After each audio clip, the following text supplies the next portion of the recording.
안녕하십니까. 메가스터디 입시전략 연구소의 장혁진이라고 합니다. 반갑습니다. 예. 제가 5월달에 뵙고 또 이제 뵙게 됐습니다. 예. 잘생긴 얼굴 아닌데 이렇게 보러 와주셔서 감사드리고요. 5월달에 오신 분들 계시죠? 예. 그때 내용 많이 도움이 되셨습니까 혹시? 목소리 좀 작으신 것 같은데. 도움이 되셨으니까 다시 오셨겠죠, 그죠? 예, 맞아요. 예. 오늘도 이제 실망시키는 없이 제가 좀 말씀을 좀 많이 드릴 테니까 이것저것 좀 들어서 생각을 좀 많이 해보실 게 많아요. 예, 그래서 이제 그런 것도 좀 집에 가서 생각도 좀 곰곰이 해보시고, 제가 그때도 말씀드렸지만 오늘 말씀드릴 거는 이제 그때 말씀드렸던 내용하고 플러스로 더해서 이제 수시 원서 쓸 때 생각해봐야 될 문제, 이런 것들을 이제 말씀을 드릴 건데, 내용이 그렇게 쉽지는 않습니다. 저도 이제 매년 이제 입시를 하면서 저는 이제 대학 졸업하면 공부 안 할 줄 알았는데 그놈의 지겨운 공부를 매년 하거든요. 입시가 매년 뭐 바뀌는 것도 있고 디테일한 부분도 좀 있고 해서 그 공부를 하는데, 저 같은 사람도 이제 다 기억은 못해서 얼추 이런 거였는데 뭐였더라 하고 확인을 많이 해봐요. 그래서 원서 쓸 때 되게 확인을 많이 하고 이제 원서를 많이 쓰거든요. 근데 처음 하시는 분도 오죽하겠어요.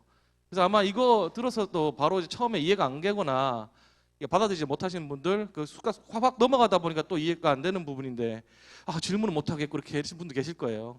제가 마지막에도 질문을 받을 건데, 그 이외에도 저희가 그 메가스터디 홈페이지에 가면 입시 정보 페이지가 있고 거기에 이거랑 비슷한 내용의 영상을 업로드할 거거든요. 저 얼마 전에 지난주에 촬영했었는데 그 내용이 있을 거니까 한 번 더 보시면 도움이 될 거고, 그 다음에 저희가 유튜브 채널도 있어요. 저희 센터가 따로 있거든요. 메가스터디 유튜브 말고 저희 센터가 따로 있어서 거기도 올라갈 거니까 유튜브에 그 메가스터디 컨설팅이라 치면 나옵니다. 구독자 얼마 안 돼요. 학고 유튜버라서 구독자 얼마 안 됩니다. 좀 도와주십시오. 예. 우선 이제 여기부터 먼저 말씀을 좀 드릴게요. 솔깃한 주제죠. 수시 모집은 기회일 것이냐 아니면 쪽박일 것이냐는, 이렇게 말씀드리면 좀 이상하게 들릴지 모르겠지만 그건 여러분들이 결정하는 겁니다. 왜냐하면 여러분들의 마음가짐에 따라서 달라지거든요. 잘 돼도 쪽박일 수도 있고요, 좀 못 갔다고 생각되는데 대박일 수도 있어요. 그게 왜 그러냐면은 사람마다 성향이 다르고 목표가 다르고 가지고 있는 게 다르고 다 다르기 때문이에요. 그러니까 그놈의 수시가 좀 복잡한 겁니다. 수시는 너무 길이 많거든요. 그리고 한 대학에도 길이 여러 개가 있어요. 그거 다 따져보면 지금 몇만 가지가 된다고 그러잖아요. 사실은 몇만 가지는 아니라고 저는 생각을 하는데, 그래서 일단 가장 먼저 말씀드리고 싶은 거는 이제 수시 모집 기간이잖아요. 저희가 지금 오늘부터 수시 컨설팅 하고 있거든요.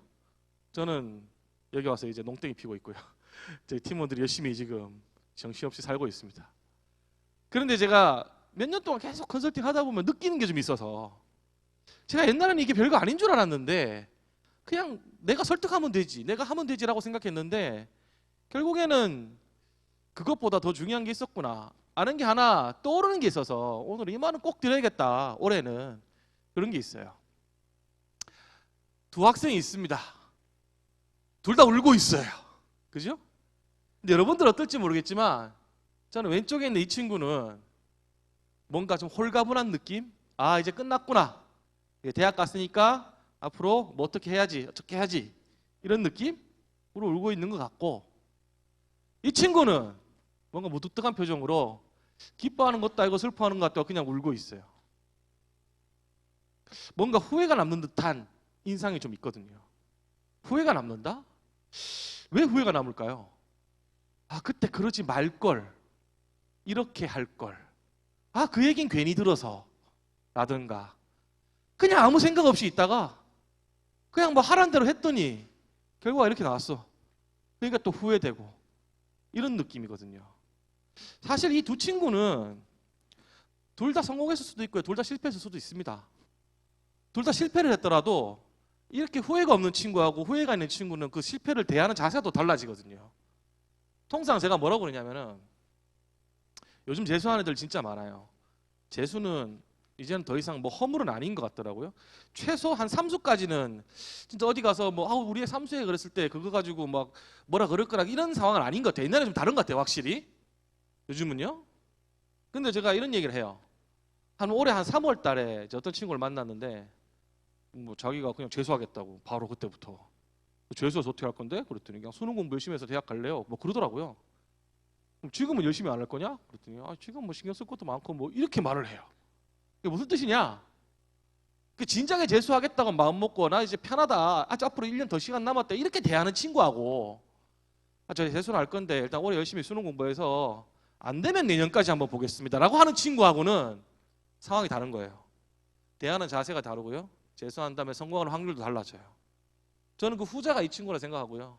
전자가 이 친구라고 생각합니다. 결국에 아무것도 안 하거든요. 결국에는 1년 남았다고 1년이나 더 남았다고. 그러니까 이렇게 후회를 하지 않으려면 저는 여러분들한테 이 말은 꼭 드리고 싶어요. 이 말 뭐냐? 첫 번째, 원칙을 가져라. 원칙. 저는 원칙이란 말을 애초에 조금 좋아하는 타입이거든요. 저는 새벽 2시에 길에 아무도 안 다니는데 횡단보도도 파란불 기다려서 건너는 사람입니다. 미친 거죠. 미친 거죠 진짜. 제 친구도 그런 친구가 있었어요. 근데 그 친구 속도 위반으로 결혼했거든요. 참 웃겨요. 나보다 원칙을 더 잘 지키는 친구 같았는데 속도 위반으로 결혼했습니다. 이 원칙이라는 거 사실은 제가 좋아하는 말이긴 한데 예전에 저희 대표이사님께서 이런 말씀을 많이 하셨어요. 손준 회장님께서 이런 말씀을 많이 하셨어요. 원서 쓸 때 특히 정시에 원칙을 가져야 된다. 그리고 최종 결정권자를 정해야 된다. 그 사람이 결정하는 거에 따라야 된다. 그렇지 않으면 나중에 후회하는 순간이 온다라는 말씀을 하셨을 때 저는 거기에 많은 공감을 하진 않았거든요. 왜냐하면 그게 정시였기 때문에. 정시는 길이 정해져 있어요. 방법이 없습니다. 그냥 그게 끝이에요. 숫자가 딱 떨어지는데 뭐 어떻게 하란 말이에요. 방법이 없어요. 물론 뭐 찾아보면 뭔가 조금 길이 있는 경우도 있고 여러 가지 뭐 꼼수라기보다는 좀 노력하면 뭔가 보이는 게 있을 수는 있지만 수시보다 그게 덜하거든요. 근데 수시는 정말 길이 너무 많아요. 이렇게 두고만 저렇게 두고만 이것도 괜찮고 저것도 괜찮고 그런 것들이 너무 많이 보여요. 그렇다 보니 원칙이 없으면 내가 원서를 어떻게 구성해야 될지 합리적인 전략이 세워지지가 않고 갈팡질팡하게 되고요. 결국에는 이게 구성이 돼줘야 남은 기간 동안 내가 해야 될 일이 뭐냐라는 게 결정이 되는데 그게 두루뭉술해지니까 이것도 아니고 저것도 아니고 뭐 이런 상황이 발생합니다. 실제로 그래요. 그래서 원칙이라는 게 뭐냐라고 물으신다면 저는 뭐 다양한 것들이 있는데 일단 목표가 뭐냐? 목표가 높든 낮든 그건 중요하지 않습니다. 지금 상황에서 내 목표가 높아 성적은 쥐뿔도 안 돼. 그건 중요하지 않아요. 그러면 그 목표를 굳은 마음으로 그 목표를 가지고 그걸 만들어갈 생각을 해야 되는 거잖아요. 뭐 적어도 내년이라도 그렇잖아요. 목표가 높고 낮은 건 중요한 게 아니라고요. 근데 목표가 없는 건 문제가 있는 거고요. 내가 학과를 우선할 거냐 대학을 우선할 거냐. 전 대학 높이는데 최대한 신경을 쓸 거다. 아니면 나는 이 학과에 꽂혀 있으니까 이 학과에만 원서를 쓸 거다라는 이런 원칙. 그게 필요하다. 내가 어디까지 지원하면 만족하느냐. 내 하한선이 여기인데 여기 만족하느냐 안 하느냐. 여기보다 더 높은 데로 만족하느냐 여기라도 만족하느냐. 그런 원칙. 저는 수시에 무조건 승부를 볼 겁니다. 수시에 올인할 거예요. 수능은 별로 신경 안 씁니다. 이런 경우. 저는 어차피 정시에 승부를 볼 거기 때문에 수시는 후회 없이 쓰고 싶어요. 이런 마음. 그 다음에 저는 재수까지 고려하니까 원서 후회 없이 쓰고 열심히 공부하랍니다. 그러니까 이런 마음이 없이 그냥 원서를 대충 쓰면 그것도 6장이나 되는데 쓰면 애들 다 간택에 배 밖에 나와 있다니까요. 쓰면 다 되는 줄 알아요. 이번에 원서 접수 이제 9월달 끝나잖아요. 그럼 동네 방네 막서 엄마 우리 철수 엄마 왔어. 원서 어디 썼대? 우리 애 연대 썼잖아. 연대. 연대 썼어? 걔가 공부를 잘했나? 근데 연대 썼대요. 논술로만. 뭔지는 모르고. 나중에 어디 갔어? 그러면 이제 Y대는 Y대인데 영남대라고 그렇게 말을 해요. 원칙이 없으면. 원칙을 세우고 분석을 통해 전략을 세워야 후회 없는 원서를 쓸 수가 있다. 나중에 후회를 안 한다. 그리고 결과가 안 좋더라도 어차피 그건 내가 가기로 한 길이지 않았느냐. 그러면 이제 대하는 자세가 달라진다는 것을 꼭 기억하셨으면 좋겠다.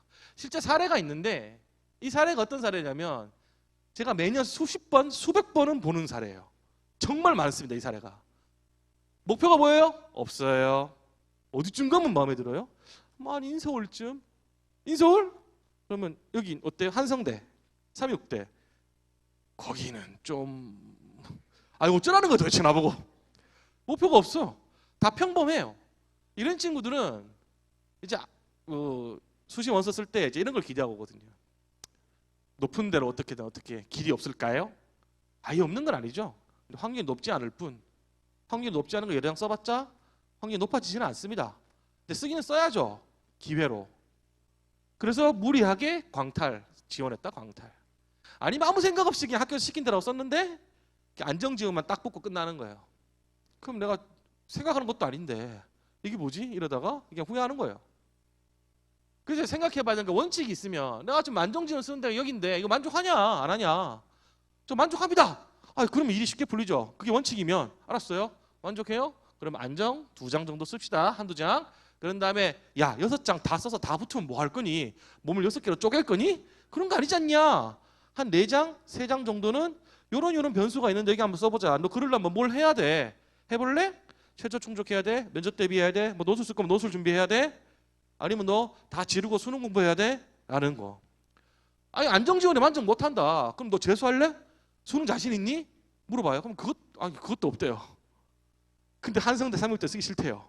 울산대 쓰기 싫대요. 수능 공부하기 싫대요. 뭐 어쩌라는 겁니까? 거기서 안 되면 어쩔 수 없는 거죠. 거기 자신 있냐? 없어? 그럼 이렇게 가야 돼. 안정대학 써야 돼. 자신 있어? 그래. 변수를 노려서 소신 상향 지원하고 열심히 수능 파자. 이런 생각도 안 하고 옵니다. 대부분 그냥 기대하는 거예요. 조금이라도 높이겠다고. 그래서 확률이 얼마인지 물으면은 저는 그러거든요. 확률이라는 게 세상에 어디 있습니까? 이게 입시는 붙는 거 아니면 떨어지는 거죠. 그걸 어떻게 퍼센트로 나타내요? 굳이 얘기가 달래요. 그래요? 한 10%쯤 될 것 같아요. 그러면은 그게 무슨 상향입니까? 10%면 안 되는 거 아니에요? 안 되는 겁니다. 어쩌겠어요. 근데 이게 이런 원칙이 없으면 이렇게 나중에 후회한다. 두 번째는요. 공부를 잘하는 친구도 후회하는 상황이 온다니까요. 원칙이 없으면. 이거 실제 사례인데 어떤 친구냐면은 성적이 괜찮아요. 나쁘지는 않아요. 근데 엄청 상위권 대학 쓸 정도까지는 아닌데 나쁘지는 않아요. 써보는 게 당연한 친구예요. 근데 이제 연고대 상위권 학과가 목표래요. 그것도 상위권 학과. 학과 낮춰 쓰지 않겠대요, 자기는. 이 학과에 이 학과를 꼭 가고 싶다. 저는 연고대가 목표다. 이거 확고해요, 애가 완전. 그래서 학생은 아무 문제가 없어. 그래서 이 친구는 이제 통상 성적이 좋은 친구들은 이제 고민을 해야 되는 게 뭐냐면 이제 연고대쯤 쓸 수 있는 친구라면 서울대 한 장 지르라고 그래요. 무조건. 되든 말든 간에 뭐 6장에 쓰는데 무슨 상관이냐. 대신에 서울대는 학과 포기해야 된다. 이렇게 설득하면서 하나 써요 꼭. 그 다음에 이제 연대는 학종, 고대도 학종 이렇게 원서를 쓰는 거죠. 이렇게 쓰는데 이제 수능에 자신 있냐, 재수할 각오가 있냐라고 물었을 때 이 친구는 있다고 그랬거든요. 실제로 수능이 잘 나왔어요. 이 친구는 정시가 더 괜찮은 친구였거든요. 확실히. 그래서 자기는 하겠다고. 그래? 그러면 얘네들이 딜레마가 뭐냐면 이제 고대 밑으로 서강대, 성균관대, 한양대 같은 경우에는 학종이 수시 납치거든요. 근데 거기서 또 덜컥 납치돼 버리면은 자기 수능은 그보다 더 위로 갈 수 있는데 원서를 안 쓰는 게 일반적이에요. 그래서 그런 친구는 되든 말든 간에 고대 복수 지원 막 이렇게 해요. 되든 말든 간에. 연대도 학종이랑 교과를 같이 못 쓰는 상황이면은 실제로 올해도 못 쓰니까 그럼 논술 쓰라고 그래요. 그냥 논술 준비 안 했는데요. 뭔 상관이냐? 쓰는 게 맞는 거지. 그리고 공부 잘하면 논술도 잘 볼 수 있어. 쓰는 게 맞아. 그러니까 손해 안 보게 원서를 쓰는 게 답이거든요. 자기의 원칙에 맞게. 그래서 그렇게 쓰기로 다 합의를 봤어 이미. 근데 이제 학교에서는 뭐라고 그러냐면은 이 친구가 이제 서성한쯤 쓰면 될 것 같고 중대가 완전 안전빵이기 때문에 이제 거기까지 원서를 낮춰 쓰는 거예요. 학교 선생님도 원망하지 마십시오. 학교 선생님들은 뭐 입시를 알든 모르든 그걸 떠나서 애들 대학 보내는 게 목표예요. 어떻게든 간에. 그래서 그런 얘기 하는 게 맞고 학교 선생님도 애들 얼마나 많이 받겠어요. 괜히 상향했다 안 되면 어떡할 거냐. 그래서 그때 본인한테 원망이 들릴 수도 있으니까 학교 선생님들도 어쩔 수 없게 원서를 쓰는 거예요. 그래서 이제 어머님이 이제 거기에 이제 혹해서 애가 모르게 학종을 하나 쓴 거예요. 그냥 면접 없는 걸로. 애 모르게. 그 친구 열심히 수능 공부하고 있는데 근데 그 친구가 수능 대박 났거든요. 연고대는 그냥 씹어먹을 성적이 나왔거든요. 근데 성대 납치당했어요. 자동 재수합니다. 재수하고 있어요. 그냥. 뭐 어쩔 수 없는 상황이잖아요. 원칙이라는 걸 지키지 않았더니 이렇게 되는 거예요. 물론 이 친구가 수능 쪽박 날 수도 있죠. 그럴 수도 있죠. 그리고 뭐 연대 고대 뭐 안 붙을 수도 있죠. 실제로 안 붙었으니까 여기는 상위권 학과 썼기 때문에. 근데 이 친구는 자기는 후회 안 했을 거라고요. 수능 쪽박 났어도 포기 안 하고 열심히 공부했을 거거든요. 근데 연애 가면 되지 뭐. 또 원서 쓰고 학종으로. 그랬을 거라고요. 그래서 원칙이 필요하다. 이런 것들을 가족회의 잘 하셔서 어머니, 아버님, 학생 3명이서 가족회의 하셔서 원칙을 정해라. 어디부터 어디까지. 이렇게 하지 마세요. 너 이 대학 갈 거면 내 돈 안 내! 그런 말 하지 마시고 원칙을 지켜서 수능 공부하자. 그러면 지금이라도 올해 안 되더라도 뭘 안 그럴게. 근데 열심히 하는 모습만 보여줘라. 절대 뭘 안 그럴게. 애들도 그렇게 생각해요. 자기 양심이 찔리거든요. 이렇게 막 뭐라 그럴까 봐 또 신경 쓰이거든요. 근데 그렇게 깊은 대화를 하면 괜찮을 거라고 생각합니다. 그렇죠? 여러분들이 힘들게 낳고 기른 자식이잖아요. 아, 우리 애는 언제 철들렸나. 실제로 근데 좋은 사례도 있어요. 심지어 좋은 사례도 있어요. 어떤 친구가 있었냐. 이 사례는 제가 전에도 말씀드렸던 것 같기는 기억이 살짝 가물가물 나는데, 자기는 죽었다 깨어나도 의대입니다. 무조건 의대 아니면 안 쓰겠대요. 절대로. 수시에 내신이 별로 안 좋아요. 1등급 때 후반, 중후반쯤이었어요. 비교과도 별로 안 좋아서 이거 학종이든 교과든 간에 일단 의대는 쓸 데가 없어요.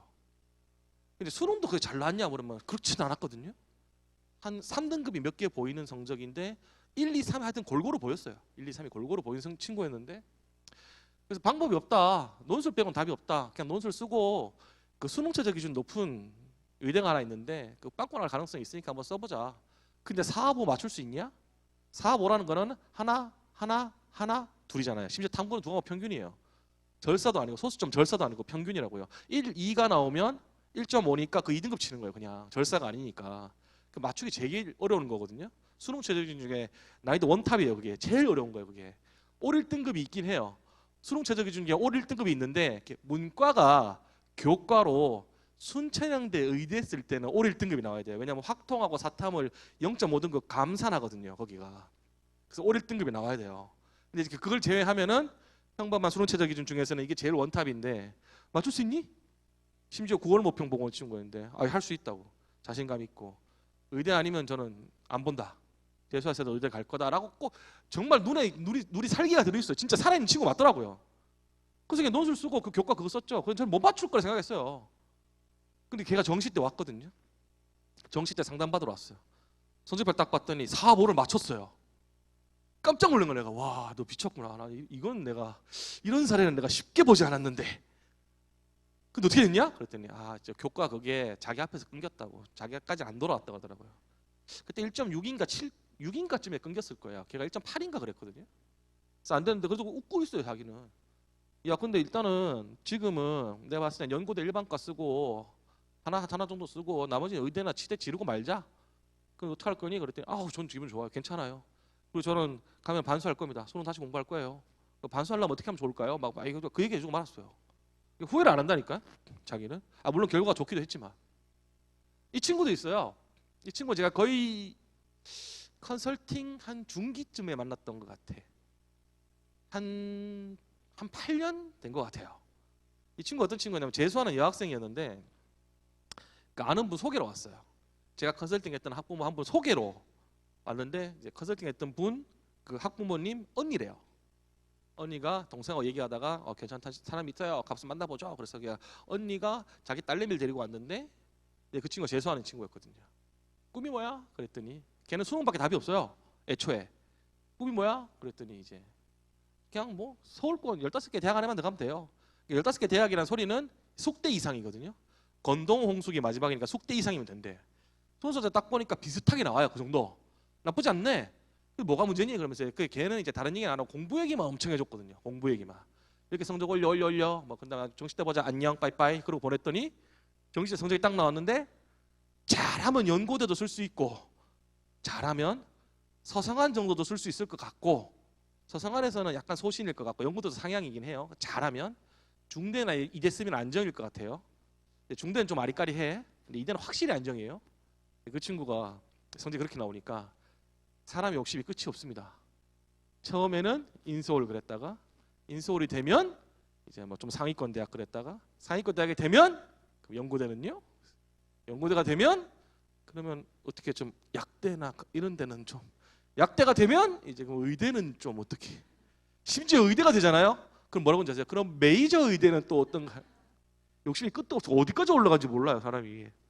그래서 걔한테 내가 이랬거든. 야, 너 원칙 있지 않냐? 서울 주요 15개 대학 들어가면 만족한다며. 그지? 너 지금 여기서 원서 더 높이겠다고 연고대 서성한 이렇게 썼다가는 이거 다 떨어질 수도 있다. 그럼 너 어떻게 할 거냐? 그건 아닌 것 같다.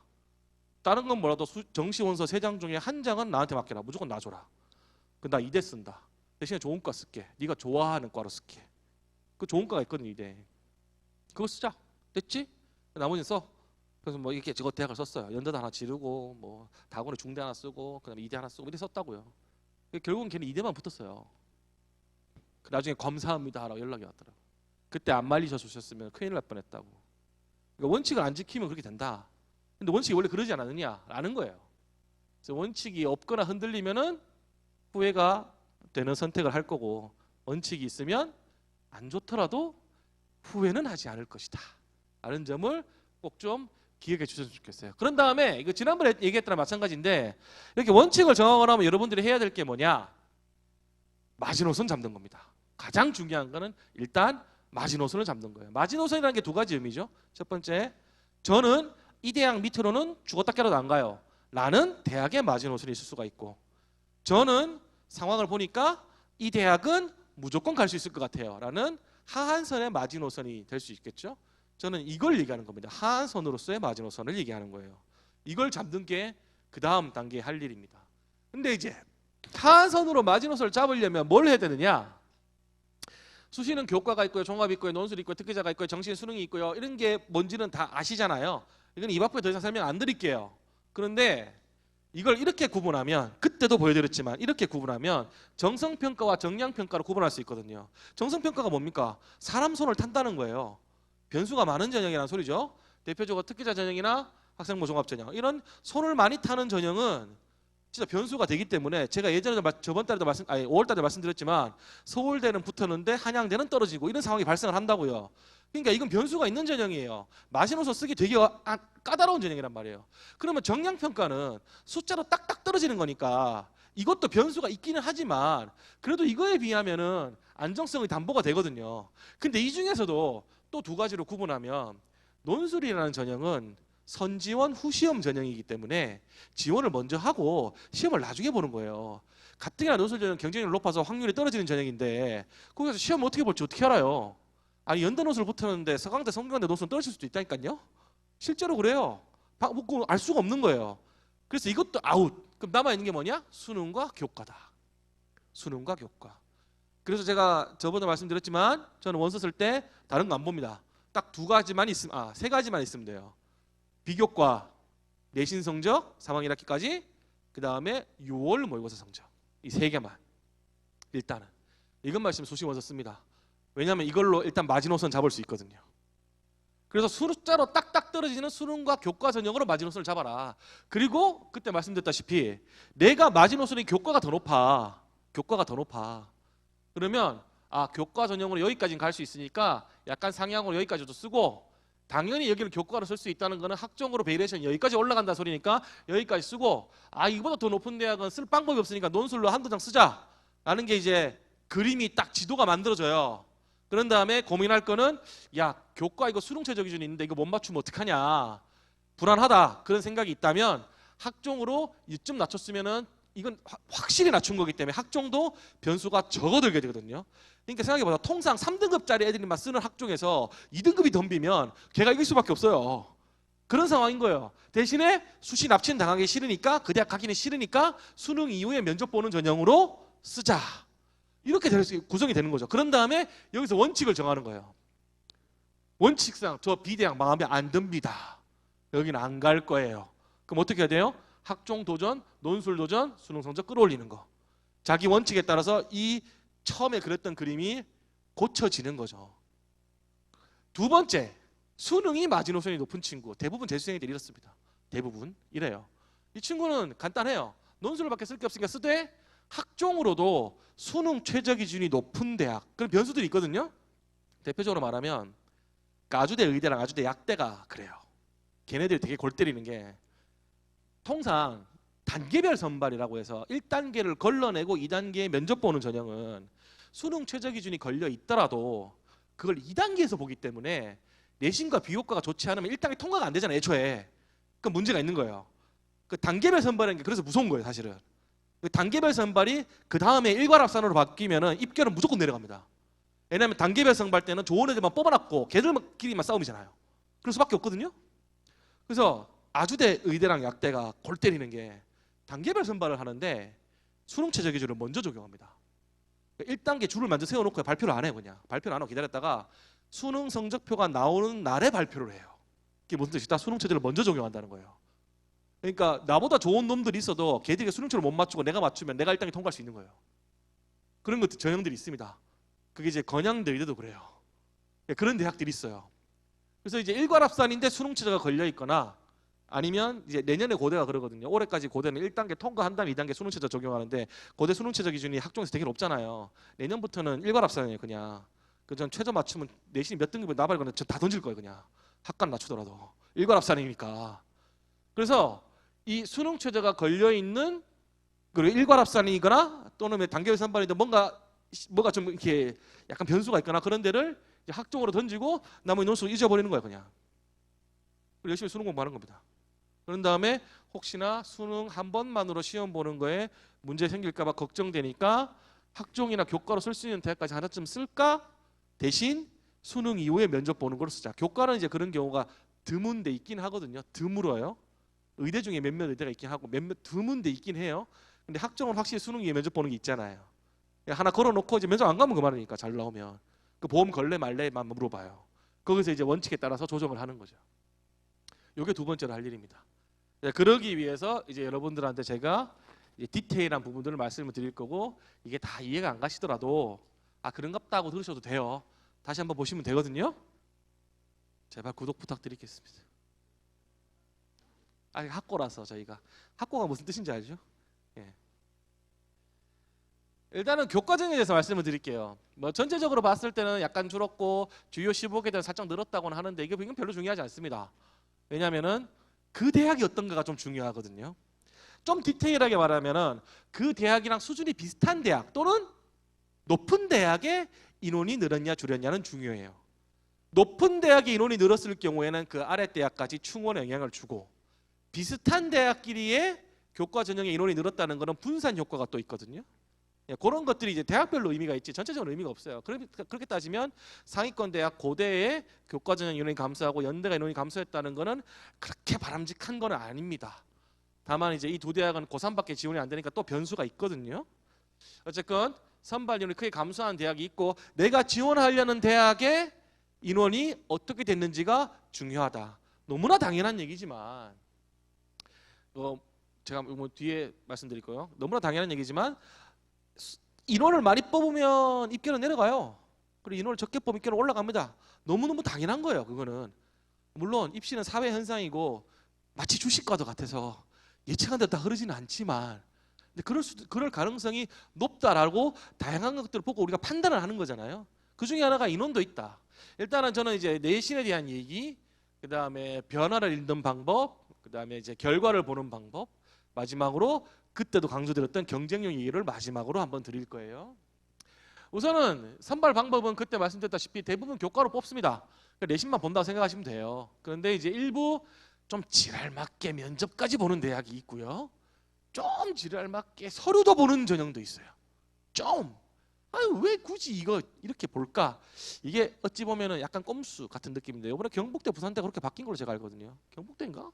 하여튼 서류 좀 보는 걸로 바뀐 걸로 아는데 영향이 아예 없는 건 아니라서 저는 그걸 딱 보면서 느낌이 그래 서류를 본다는 의미는 그러면은 이제 일단은 선택 과목이라는 거 볼 거니까 과목 자체를 아예 신경 안 쓰는 게 교과였는데 이수 과목을 본다는 의미니까 이수 과목에 맞춰서 계열 선택은 잘해야겠구나 하는 생각은 좀 들어요.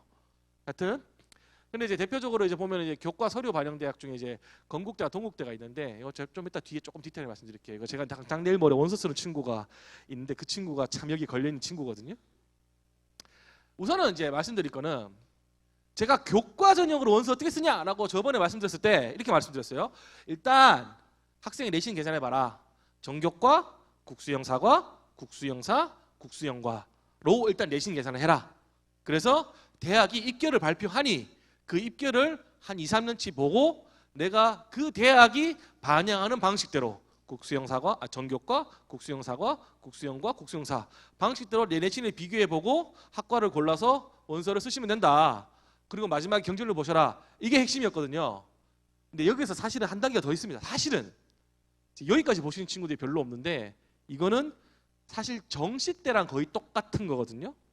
그게 뭐냐면 이게 대학은 내신을 계산을 할 때 과목별로 뭐 1등급에 몇 점, 2등급 몇 점, 3등급 몇 점에 단위수를 곱하고 나중에 전체 단위수를 나누고 이렇게 계산을 해요.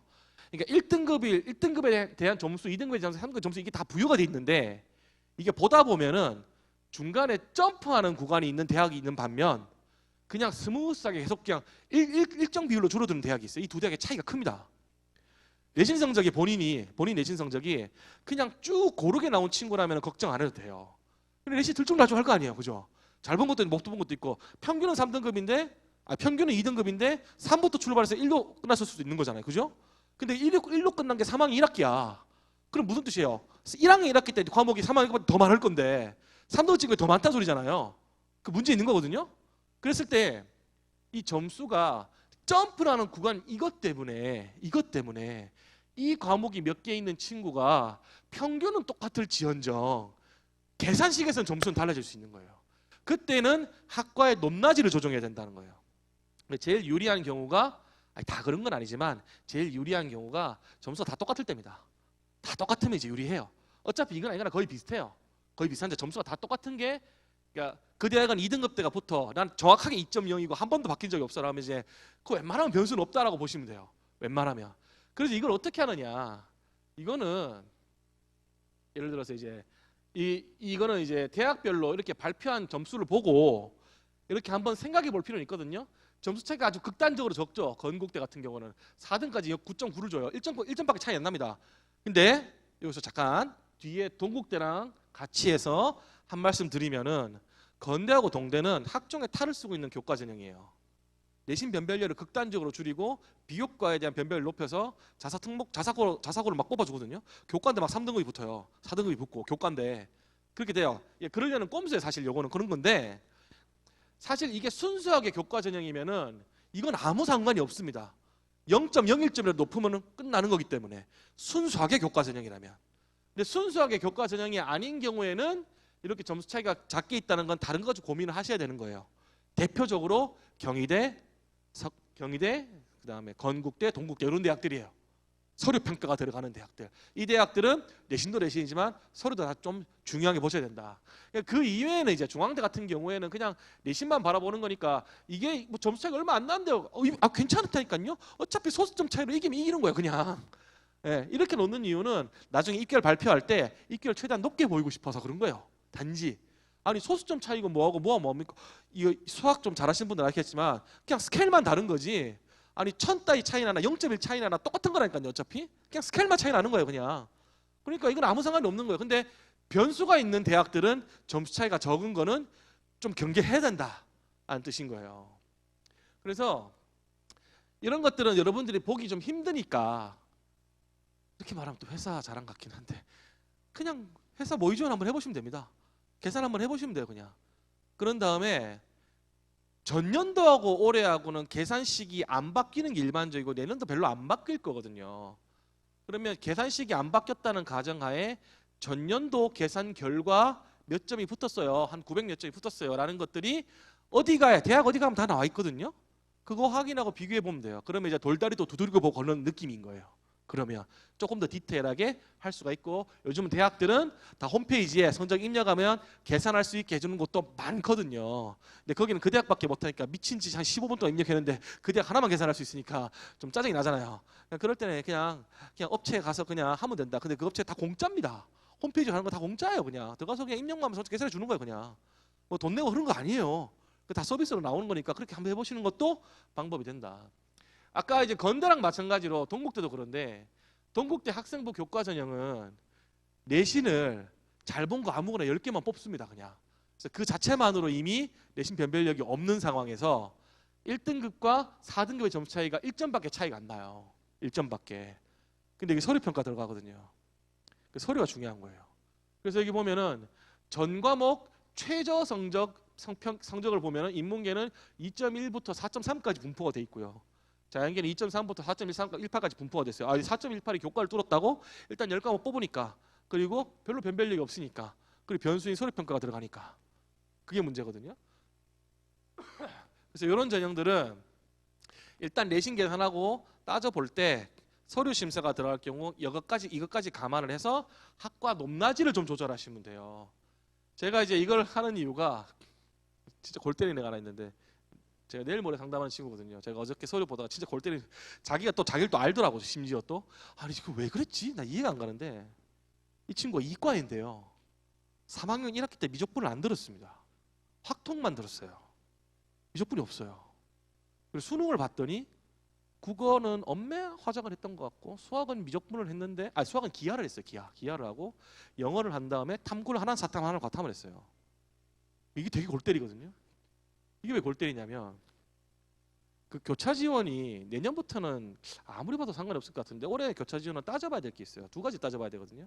첫 번째, 얘는 문과로 했을 경우에 내신에 1.99가 나오고요. 이과로 하면 2.1이 나옵니다. 문과가 더 유리해요. 근데 사회 과목이 2학년 때 하나도 없어요. 그러면 이제 대학에서 확인해 봐야 돼요. 요강을 읽어보고 확인해 봐야 되거든요. 사회 과목이 해당 학기에 하나도 없을 경우, 없는 경우가 있는 학기가 있을 경우, 그거 빼고 계산하는가 아니면 지원 자체가 안 되는가. 근데 그게 요강에 명기된 경우가 있고 명기가 안 된 경우도 있어요. 그때 확인해 봐야 돼요, 무조건. 두 번째, 얘가 이과로 쓰는 거는 미적분을 안 들었던 뭐든 상관이 없어요. 어차피 수학기 내신 계산하면 되니까, 그 확통도 수학에 들어가니까 아무 상관이 없거든요. 근데 수능 최저 기준을 적용을 할 때 보통 요강에는 대학들이 그 생각이 짧아서, 진짜 생각이 짧아요. 정말 제가 전화로 물어봤더니 그러게요? 이렇게 말해요. 대학은 진짜로. 무슨 뜻이냐면, 수능 최저 기준이 문과는 통상 국어, 수학 제한 없이, 영어, 탐구 제한 없이 중에 몇 개 합 얼마예요. 근데 이과는 국어, 수학, 미기, 영어, 과탐 중에 몇 개 합 얼마라고 적혀 있거든요. 심지어 과탐은 한 과목이에요. 이런 경우도 있어요. 근데 그때 그러면 과탐 두 과목 중에 하나 사탐하면요, 국어를 확통을 했는데 수학을 확통을 했는데 국어 영어로 맞추는 거는요. 물어보면 그러게요? 그래요, 대학은. 그래서 어떤 대학은 뭐라고 명시해 놓냐면, 이과는 국어, 미기, 영어, 과탐응시를 필수로 하셔야 되고 그 다음에 얼마입니다라고 적혀 있는 대학이 있고, 그게 없는 대학도 있어요. 다 물어봐야 됩니다. 그런 거. 되게 골 때려요. 그래서 제가 애한테 물어보라고. 내가 봤을 때 될 것 같다고. 그래, 그 친구한테 제가 뭐라고 그랬냐면, 이거 동대하고 건대 하나 던지자고 그랬어요. 자기가 자기 학종 못 쓰는 거 알아요. 제가 지금 걔 보자마자 아는 사정관한테 다 물어봤더니, 야, 아무리 그래도 미적분 못 들면 내신 2등급대 초반, 1등급대 후반이면은 높이면 하는 경기부터 출발해서 건동 찍고 국승세 쓰면 되거든요. 근데 이제 학종을 자기는 못 쓴다고 생각한 건데, 나도 그렇게 생각을 했어요. 사람한테 물어봤더니, 아는 사람한테 다 물어봤더니, 얘가 생명과학으로 비교과가 나쁘지는 않아. 내신이 1후 2초야. 근데 얘가 미적분 안 들었다. 어떻게 생각하니? 그랬더니 이러더 전부 다 이러더라고요. 근데 근데 얘는 생명과학 2 성적 굉장히 좋고 생명과학 실험도 들었다. 어떻게 생각하니? 그랬더니 그래도 학종은 좀 그러더라고요. 이게 무슨 뜻이에요? 이 교과 전형, 동대, 건대 교과 전형 내신 숫자로 보고 서류 평가 들어가는데, 일단 내신에서 그렇게 꿀리진 않잖아요. 동대시로 계산하면 1.4인가 1.5인가 나와요. 이렇게 뽑으면 꿀리지 않아요. 그리고 미적분 안 드는 거 서류 평가에서 문제 되겠죠. 그렇지만 생명과학 2 성적이 나쁘지 않고 생명과학 실험까지 들었는데, 그러면 이제 생명 계열로 학과 확 낮췄으면 해볼 만한 거예요. 이제 쓰라고 그러려고. 자기는 어디 쓰고 싶냐? 세동대 쓰고 싶다는 거야. 아이씨, 세동대는 안정, 적정. 국승세 다 쓰면 뭐하냐. 대신에 근데 걔가 수능이 좀 흔들려서 뭐라고 그럴 거냐면, 너 건동 학과 낮춰서 시경 계열 아니면 환경 보건 계열 낮춰서 건동 쓴다. 무조건 쓴다. 그리고 국승세단에서 몇 장 쓰고, 문과 교차 지원도 상관없다. 근데 확인을 해야 된다. 네가 확인해. 알았지? 내가 돈 받았지만 확인은 네가 해. 알아서 해. 그 다음에 혹시나 너 구평 맞는데 수능 최저 못 맞출 것 같으면, 그럼 넌 광운대까지 생각해야 된다. 광운대 수능 최저 없으니까. 알겠지? 이러고 보낼 거예요. 자기가 이제 어차피 자기 눈은 국승세 라인이었으니까 건동 얘기 좀 좋아 죽거든. 아주 그냥. 사실 그런 것도 고려합니다. 상담할 때 6장 다 비슷하게 쓰면 이상하잖아요. 뭐 몸을 6개로 쪼갤 거예요. 그런 것도 아니잖아요. 그래서 수시가 기회라는 소리가 사실 그 소리예요. 교과 전형에 이런 특징이 있고요. 그래서 요강으로 점수 반영 방법 이런 것들을 확인하시고, 본인 성적을 가지고 이 컨설팅이나 맞아가는데 이건 빼고 학교에서 확인하셔도 돼요. 그런 다음에 이제 대학 어디가에서 계산 성적까지 한번 확인해 보셔라. 그럼 조금 더 디테일하게 원서 쓸 수 있다. 이걸 성적에 대한 이야기고요. 그 다음에 이제 교과 전형의 변형, 이제 뭐 이런 방법에 대한 얘기를 좀 설명을 좀 드릴게요. 좀 예측할 수 있는 방법 이런 것들. 인원이 어떻게 바뀌었나, 뭐 지원 자격이 어떻게 바뀌었나, 고3만 지원 가능한가, 재수생도 지원 가능하나, 뭐 이런 것들 그게 어떻게 바뀌었지. 그 다음에 수능 체제가 어떻게 됐나, 교과 반영 방법이 또 어떻게 바뀌었나. 예를 들어서 작년까지는 국수형과 국수형사 이렇게 반영했는데 갑자기 국수형 사과로 반영해. 그럼 입결이 내려갈 가능성이 높죠. 문과애들이 과탐 잘 안 챙기거든요. 이과애들이 사탐 잘 안 챙기거든요. 듣긴 듣는데 그런 것들이 있다. 첫 번째로 너무나 당연한 거지만 수능 최저 기준이 강화됐으면, 전년 대비 강화됐으면, 그러면 입결은 당연히 내려간다. 수능 최저 기준이 완화됐으면 당연히 입결은 올라간다. 첫 번째로 확인하셔야 되는 거예요. 입결을 예측할 때 제일 먼저 확인할 요소, 수능 최저 기준에 대한 것에 있고요. 요강을 보시면은 저희가 우리 자료집 보면 맨 뒤에 대학별로 정리가 싹 돼 있어요. 그걸 보시면서 전년도 요강만 한번 쭉 보시면 됩니다. 여러분들 지원할 때가 일단 6개밖에 안 되니까 6개 찾아서 비교해 보시면서 수능 체제가 어떻게 바뀌는지 확인하시면 돼요. 근데 요즘 좀 짜증나는 게 수능 체제가 좀 완화되는 추세예요.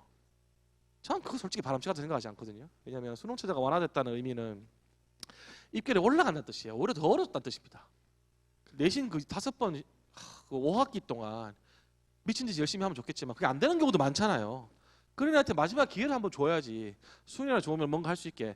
사실 옛날에 제가 뒤에 마지막에 논술 전형 말씀드릴 건데, 논술 전형이 옛날에는 어떻게 뽑았냐면 우선 선발이라는 게 있었어요. 아주 옛날에. 우선 선발이 뭐냐, 수능 최저 기준이 두 가지예요. 높은 기준과 낮은 기준 두 가지가 있는데, 일단 논술 시험을 봐서 줄 세운 다음에 높은 기준을 충족한 애들 대상으로 정원의 70%를 미리 뽑아요. 그게 합격이야. 그냥 걔가 논술 빵점 받았는데도 불구하고 최저 기준 그걸 맞췄는데 위아래 맞춘 애가 없어. 그럼 그게 합격이에요. 그냥 그렇게 우선 선발로 뽑아놓고 나머지 30%는 낮은 최저 기준 충족한 대상으로 논술 성적을 쫙 뽑았거든요. 그게 수능에 영향이 있었다고요. 그게 꼼수일 수도 있고 어찌 보면은 어떤 사람 입장에서는 불합리할 수도 있겠지만, 그런 뭔가 장치가 있는 거는 이제 한번 떠난 거에 대해서 기회가 될 수도 있는 거거든요. 근데 이제 수능 최저 기준이 요즘 완화되는 추세라서 이게 맞나라고 물으면 전 잘 모르겠어요. 재학생들 같은 경우에는 뭐 좋겠지 생각할 수도 있겠지만, 그럼 자기만 좋은가? 남도 다 좋은데? 그렇잖아요. 그래서 이제 수능으로 가는 정시는 다 잘 봐야 되니까 그런갑다 할 건데, 최저 기준이라는 거는 뭐 하나 뺄 수는 있잖아요. 그러면 재학생도 열심히 하면 딱히 꼴리지는 않을 건데 이게 완화되는 게 맞나? 저는 사실 이게 바람직하지 않다고 생각을 하는데, 개인적인 생각입니다. 이거는 하여튼 이 수능 최저 기준 때문에 입결이 바뀔 수 있다는 거를 감안하셔야 되고, 대표적으로 이제 이 고려대학교 수능 최저 기준이 2년 전에 이제 3합5, 3합 6이었다가 작년에 이렇게 완화되니까 입결이 당연히 올라갔거든요. 그래서 제가 그때 원서를 되게 보수로 썼다고 말씀드렸잖아요. 그리고 이제 특이하게도 이러니까 이제 이게 사회 현상이라고 그러는데, 수능 최저 기준이 강화됐는데도 불구하고 입결이 또 올라간 경우도 있어요. 근데 이게 경쟁이 매우 치열한 대학이거나 학과면 그럴 가능성이 높죠. 그러니까 공부 잘해야 나가니까. 다만 충원이 얼마 안 됐다는 거는 시사하는 바가 있다는 거죠. 최저 기준 충족률이 높지는 않았구나가 되는 거죠. 근데 입결은 올랐어요. 그러니까 이 뒤에 끝까지 충원을 못 돌렸기 때문에 이럴 수도 있어요. 실제로 만약에 최저 기준 충족하면 이 밑에 성적도 붙을 가능성도 없는 건 아닐 텐데, 하여튼 남아있는 친구들만 봐도만 올라간 건 사실이거든요. 그래서 이게 사회 현상이라서 어쩔 수가 없다. 근데 이런 게 요즘 의대, 치대, 한제, 수의대, 약대가 이런 거 좀 말이 심해지고 있어요. 제가 정말 놀랐던 게 경북대학교 치대가 작년에 지역인재 교과가 수능 최저 기준을 강화시켰거든요. 좀 심하게. 그래서 이거 기회다. 그래서 제가 대구에 매년 컨설팅을 가는데 다음 주에 또 대구 내려가거든요. 그래서 이제 내신 괜찮은데 수능 잘 나온 친구 보고 경대 치대 지역인재, 경대 치대 지역인재 이 얘기를 막 했어요. 이거 맞다고. 그 막상 뚜껑 열어봤더니 생각보다 안 났더라고 입결이. 야, 그냥 수능 잘 볼 정말 더럽게 많구나.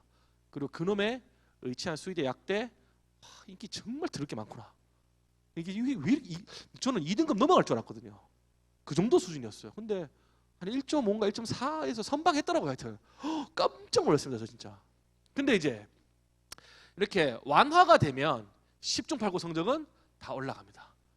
그리고 충원율이 올라가죠. 볼 것도 없어요. 완화됐으면 개나 소나 다 맞추는데 뭐 내신 싸움 되는 거예요. 충원되고 그래서 좋은 애들은 저 1등부터 내신 엄청 좋은 친구는 다 빠질 거니까 충원도 많이 돌 거고 그럴 수밖에 없는 거죠. 그래서 이거를 감안하셔야 된다는 거고요. 그때 제가 예고해드렸던 대로 고대 올해 입결 어떻게 될 것 같냐. 결론만 말씀드리면 제 생각인데요. 물론 입시는 모르는 거니까 단언하진 않겠지만 저는 올라간다고 생각합니다. 고대. 그때 제가 이렇게 말씀드렸던 것 같아요. 2023학년도 입결까지만 딱 말씀드리고 그래서 올해 어떻게 될 것 같으세요? 그 7월 달로 말씀드릴게요 라고 했던 것 같은데 다시 한번 이걸 리뷰해 드릴게요. 그러니까 제가 읽어드리는 이 과정을 잘 생각해 보면은 여러분들도 이렇게 예측할 수 있구나 라는 것들을 생각하실 수가 있어요. 예를 들어서 옛날에 고대는 내신 보는 교과 전형이 단계별 선발했거든요. 1단계 내신 가지고 걸러내고 2단계 면접 봤단 말이에요. 그래서 학교자 내신 성적 보면 되게 높죠. 고대답다 그런 느낌이잖아요. 근데 높을 수밖에 없어요. 왜냐하면 내신 가지고 걸러냈으니까. 근데 웃긴 건 충원이 없거든요. 거의. 충원이 왜 없지? 교과 전형이. 교과 전형은 내신 좋은 애가 저 위에부터 아래까지 다 쓰는데 왜 충원이 없을까? 충원을 못 돌린 거죠. 내신으로 걸러냈다가 걔네들 수능체제 적용했더니 맞춘 놈들이 없어서. 그래서 미달난 거예요. 충원 빵명은 100% 미달입니다. 이거. 충원 빵명이었던 거는. 그러다가 도저히 안 되겠다 싶어서 일괄합산으로 바꿨어요. 일괄합산으로 바꾸는 순간 입결 내려간다고 그랬잖아요. 그리고 모든 애들이 다 대상자기 때문에 충원을 끝까지 돌릴 수 있는 거예요. 끝까지. 그리고 이때부터 재수생들도 지원 가능하게 바꿨고 수능 최저 기준을 높여놨어요. 입결이 내려갈 요소밖에 없는 거예요. 아무리 봐도. 그래서 내려간 거예요. 전부 다. 충원이 엄청 돌고 이 당시에 2등급 넘어가는 학과들도 심심치 않게 있었거든요. 심심치 않게. 그러다 그게 안정화가 된 거예요. 입결이 이제 그때 플러스 마이너스 왔다 갔다 하면서 이제 안정화가 됐다가 작년에 수능 최저 기준만 완화가 된 거예요. 그럼 입결 올라가는 게 당연하죠. 그래서 고대 학교 추천 전형을 보면 올해는 어떠냐? 올해는 일단 고3밖에 지원이 안 된다. 일단 이거는 누가 뭐래도 성적이 내려갈 요인이에요. 고3밖에 안 되면. 왜냐? 고3 수험생 수가 작년 대비 올해 줄었잖아요. 그러면 인원이 준다는 뜻은 해당 등급별 인원도 줄어든다는 뜻이에요. 등급이라는 건 비율이기 때문에 100명일 때 4%와 50명일 때 4%는 다르잖아요. 그러면 이건 입결이 내려갈 요인이에요. 무조건. 고3밖에 지원이 안 되면. 그리고 고3밖에 지원이 안 되면 수능 최저 기준에 문제가 있을 거기 때문에 또 입결이 내려갈 요인이 해요. 근데 이거 하나잖아요. 딱 하나.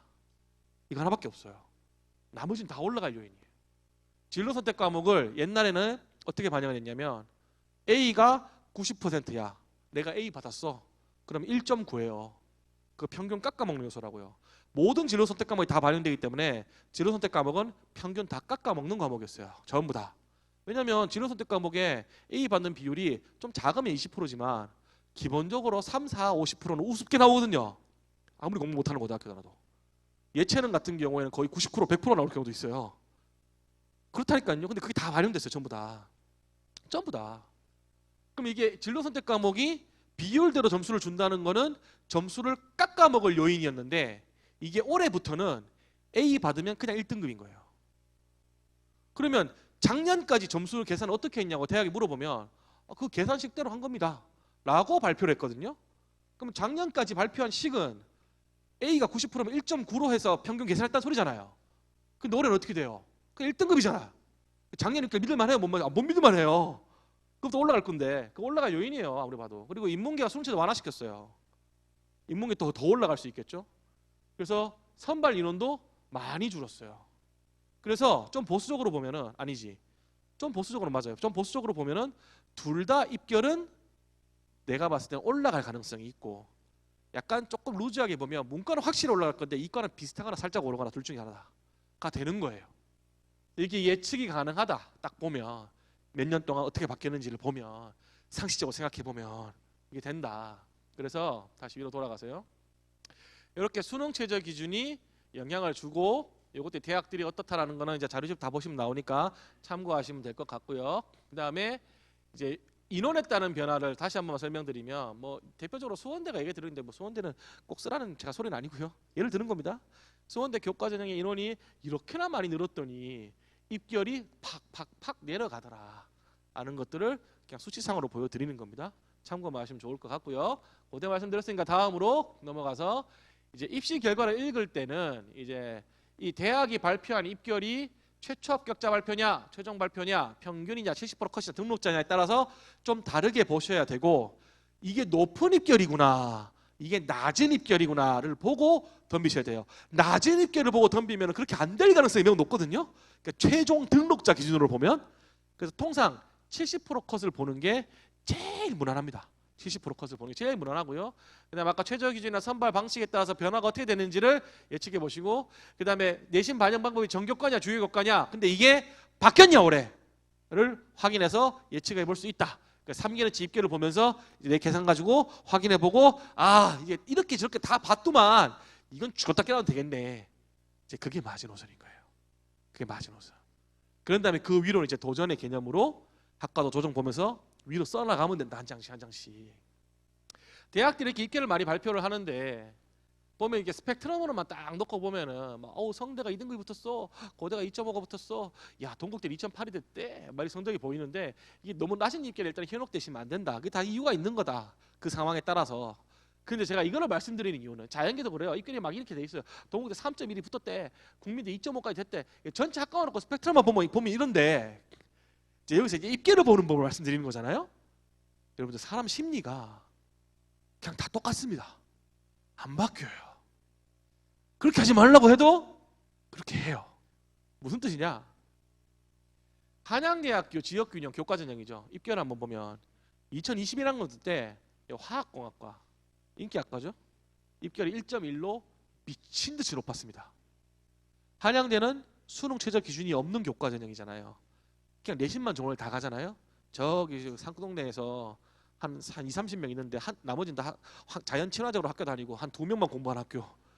퍼펙트하게 1.0. 근데 수능이 안 나와. 어떻게 해요? 한양대 교과 써야죠.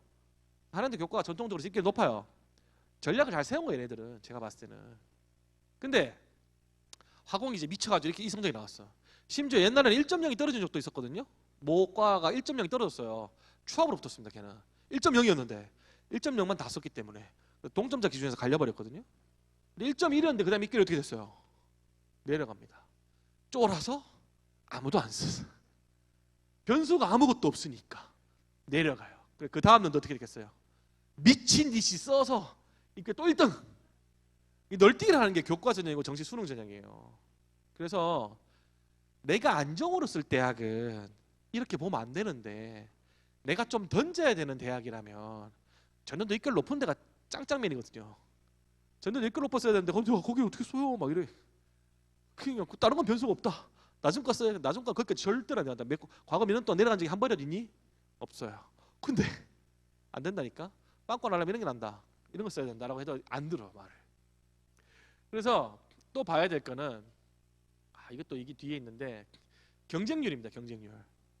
제가 지난번 설명할 때 이 국민대학교 경쟁률 말씀드렸잖아요. 이 실제 사례다. 그래서 이 친구가 전년도에 원서를 쓸 때 자기가 내신 한 2.3이었는데 2.5까지 된 걸 딱 보고 평균과 최저 최고가 있으니까 요 사이에 있으니까 그게 딱 70% 컷이거든요. 70% 컷에 자기가 걸리니까 이건 안전자에 생각하고 이걸 썼단 말이에요. 근데 그 다음 연도 때 경쟁률이 10대 1이었는데 이게 20대로 팡 뜨는 바람에 자기 코앞에서 끊겼다. 경쟁률 안 보고 쓰면 이 사단이 벌어진다 라고 했잖아요. 제가 말씀드렸잖아요. 이거랑 마찬가지로 전년도에 그 마감 직전 경쟁률과 최종 경쟁률을 딱 보면은 애들이 이제 이 마감 직전의 경쟁률, 이게 정시에는 정말 심하거든요. 정시에는 막 마지막에 팍 이렇게 끄고요. 그때 어떻게 쓰자 그러면, 제발, 그러니까 이거는 어디까지나 아까도 말씀드렸지만 내가 안정으로 쓸 대학이 아니고 좀 높였을 대학을 말하는 거예요. 높였을 대학에서는 경쟁률이 제일 바닥인 거 쓰면 하수예요. 제일 바닥인 거. 근데 그 학과가 엄청 인기 학과고 뭐가 있는 학과인데, 그리고 인원도 얼마 안 되는데 바닥이야. 그럼 던질 거야. 나 같으면. 애들이 끝까지 안 쓸 거거든. 초인기 학과인데 얼마 안 뽑아. 그래서 쫄아서 아무도 안 써서 바닥이야. 그런 말이 다른데, 뭐 다 비슷비슷한데 특히나 하위권 학과인데 바닥이야. 그럼 그거 개나 소나 다 몰려서요. 경쟁률 1등, 입결도 확 올라간다고요. 근데 그게 정시에는 엄청 심해요. 근데 수시는 다 간땡이가 배 밖에 나와 있고 6장을 쓰는데 쓰면 다 되는 줄 안다니까요. 첫날에 원서 접수 많이 하기 때문에 경쟁률 보면은 끝까지 보면은 정시보다는 좀 덜하게 정말 낮은 데 찾을 수 있거든요. 근데 그럼에도 불구하고 교과전형 눈치 작전 하는 애들이 이제 조금 많아지기 시작했어. 제가 그동안 캠페인을 정말 많이 했거든요. 이렇게 하는 게 맞아서. 근데 이게 경쟁률이 제일 마감 직전에 제일 바닥이었던 게 제일 1등이 됐잖아요. 한문교육과가 성균관대 문과 중에 제일 낮은 과예요. 한문교육이랑 유학, 동양학 아직 발음도 잘 안 됩니다. 유학, 동양학 성균관대잖아요. 그죠? 제일 바닥학과예요 거기가. 근데 경쟁률 이렇게 뜨니까 어떻게 됐어요? 입결이 제일 높아요. 한문교육이 한문학도 있네. 유학, 동양학도 있고 이렇다니까요 입결이. 그래서 이제 마감 직전에 경쟁률이 너무 지나치게 낮은 거는 피하고 그것보다 살짝 위에 있는 걸 쓰는 게 더 나은 거예요. 그 살짝 위에 있는 게 뭐예요? 이거잖아요. 낮은 과 중에. 야 이렇게 많이 갔어? 입결이. 이건 정시도 공통입니다. 정시는 이게 엄청 심해요. 엄청. 근데 막상 그때 고르라 그러면 컴퓨터마저 뭐 이런다니까. 해도 돼? 해도 돼? 엄마 할까? 뭐? 야 근데 이거 뭐 이제 또 원칙이 없기 때문에 흔들리는 거야. 그러다가 팍 무슨 뜻인지 아시죠? 원칙 없이 이렇게 돼요. 할까 말까? 하여튼 결제해. 해. 한 다음에 그날처럼 밥 먹으면서 이게 한 개 맞았을까? 다음을 싫어한다. 근데 엄마 나 잠을 설쳤는데 그 쓴 게 맞았을까? 이러고 앉았다니까 계속.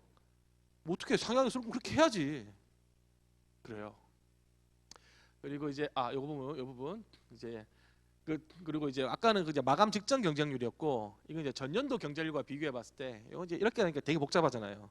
저는 이제 마감 직전 경쟁률이 제일 유의미하다고 생각하는데 전년도 경쟁률하고 비교해 봐야 될 거는 그 마감 직전 경쟁률이나 그동안 경쟁률 흐름을 보면 이게 전년도보다 오를 거다 낮을 거다라는 게 눈에 보이거든요. 근데 전년도 경쟁률이 좀 지나치게 낮으면은 이게 결국에 이 얘기는 경쟁률 얘기지만 아까 입결 얘기랑 똑같아요. 지나치게 높으면 내려가고 낮으면 올라간다 이런 거잖아요. 마찬가지예요. 왜 입결이 지나치게 높았겠어요? 경쟁률이 높으니까. 왜 입결이 지나치게 낮겠어요? 경쟁률이 낮으니까. 같은 얘기예요. 둘 다 같은 얘기라고요. 그래서 경쟁률이 낮았어 작년에. 그래서 입결이 낮은 거죠. 그러니까 개나 소나 몰리는 거예요. 입결 올라가는 거예요.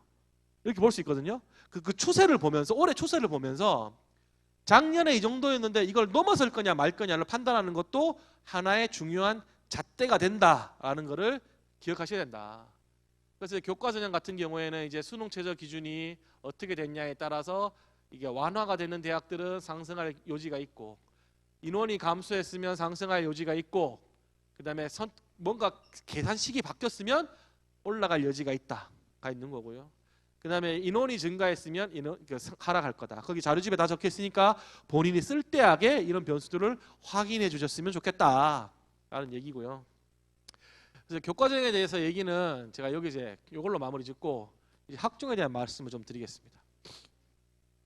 학종은요 원칙 하나만 결정하세요. 일단 수능과 내신으로 교과전형으로 마지노선을 정한 다음에 그 다음에 학종의 범위를 정하는 거예요. 학종의 범위를 어떻게 정하느냐? 내가 내신으로 쓸 수 있는 대학은 학종으로도 당연히 쓸 수 있다라고 일단 기본적으로 생각하시면 돼요. 기본적으로. 그리고 거기보다 더 아래를 쓰게 되면 안정성은 올라갈 거다.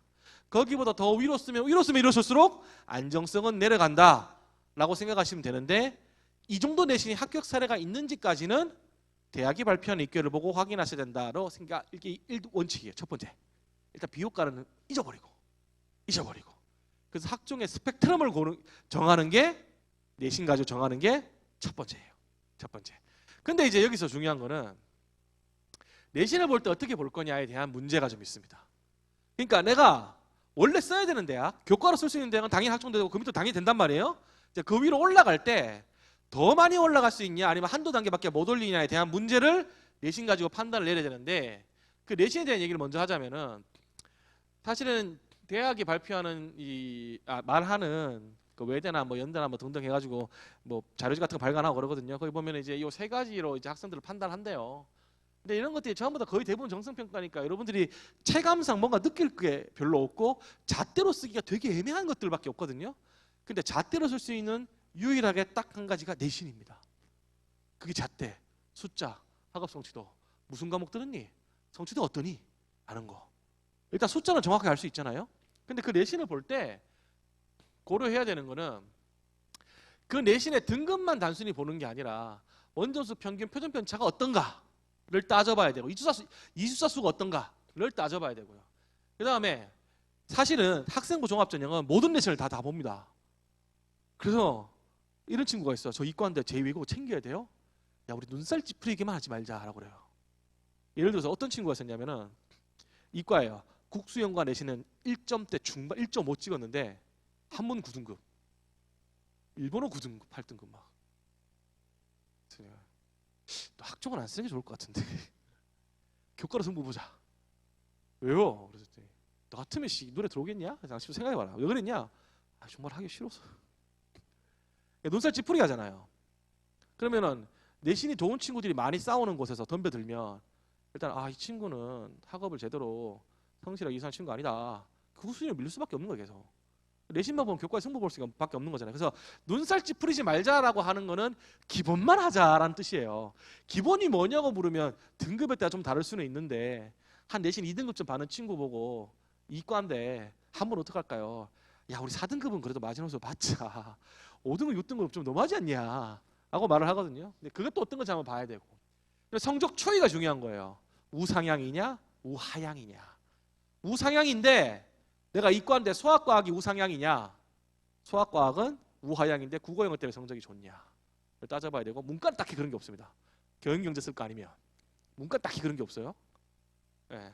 그래서 그런 것들을 따져보고 어디까지 높일 수 있냐를 판단해 보는 게 중요한 거죠. 이게 제일 중요한 잣대인 거예요.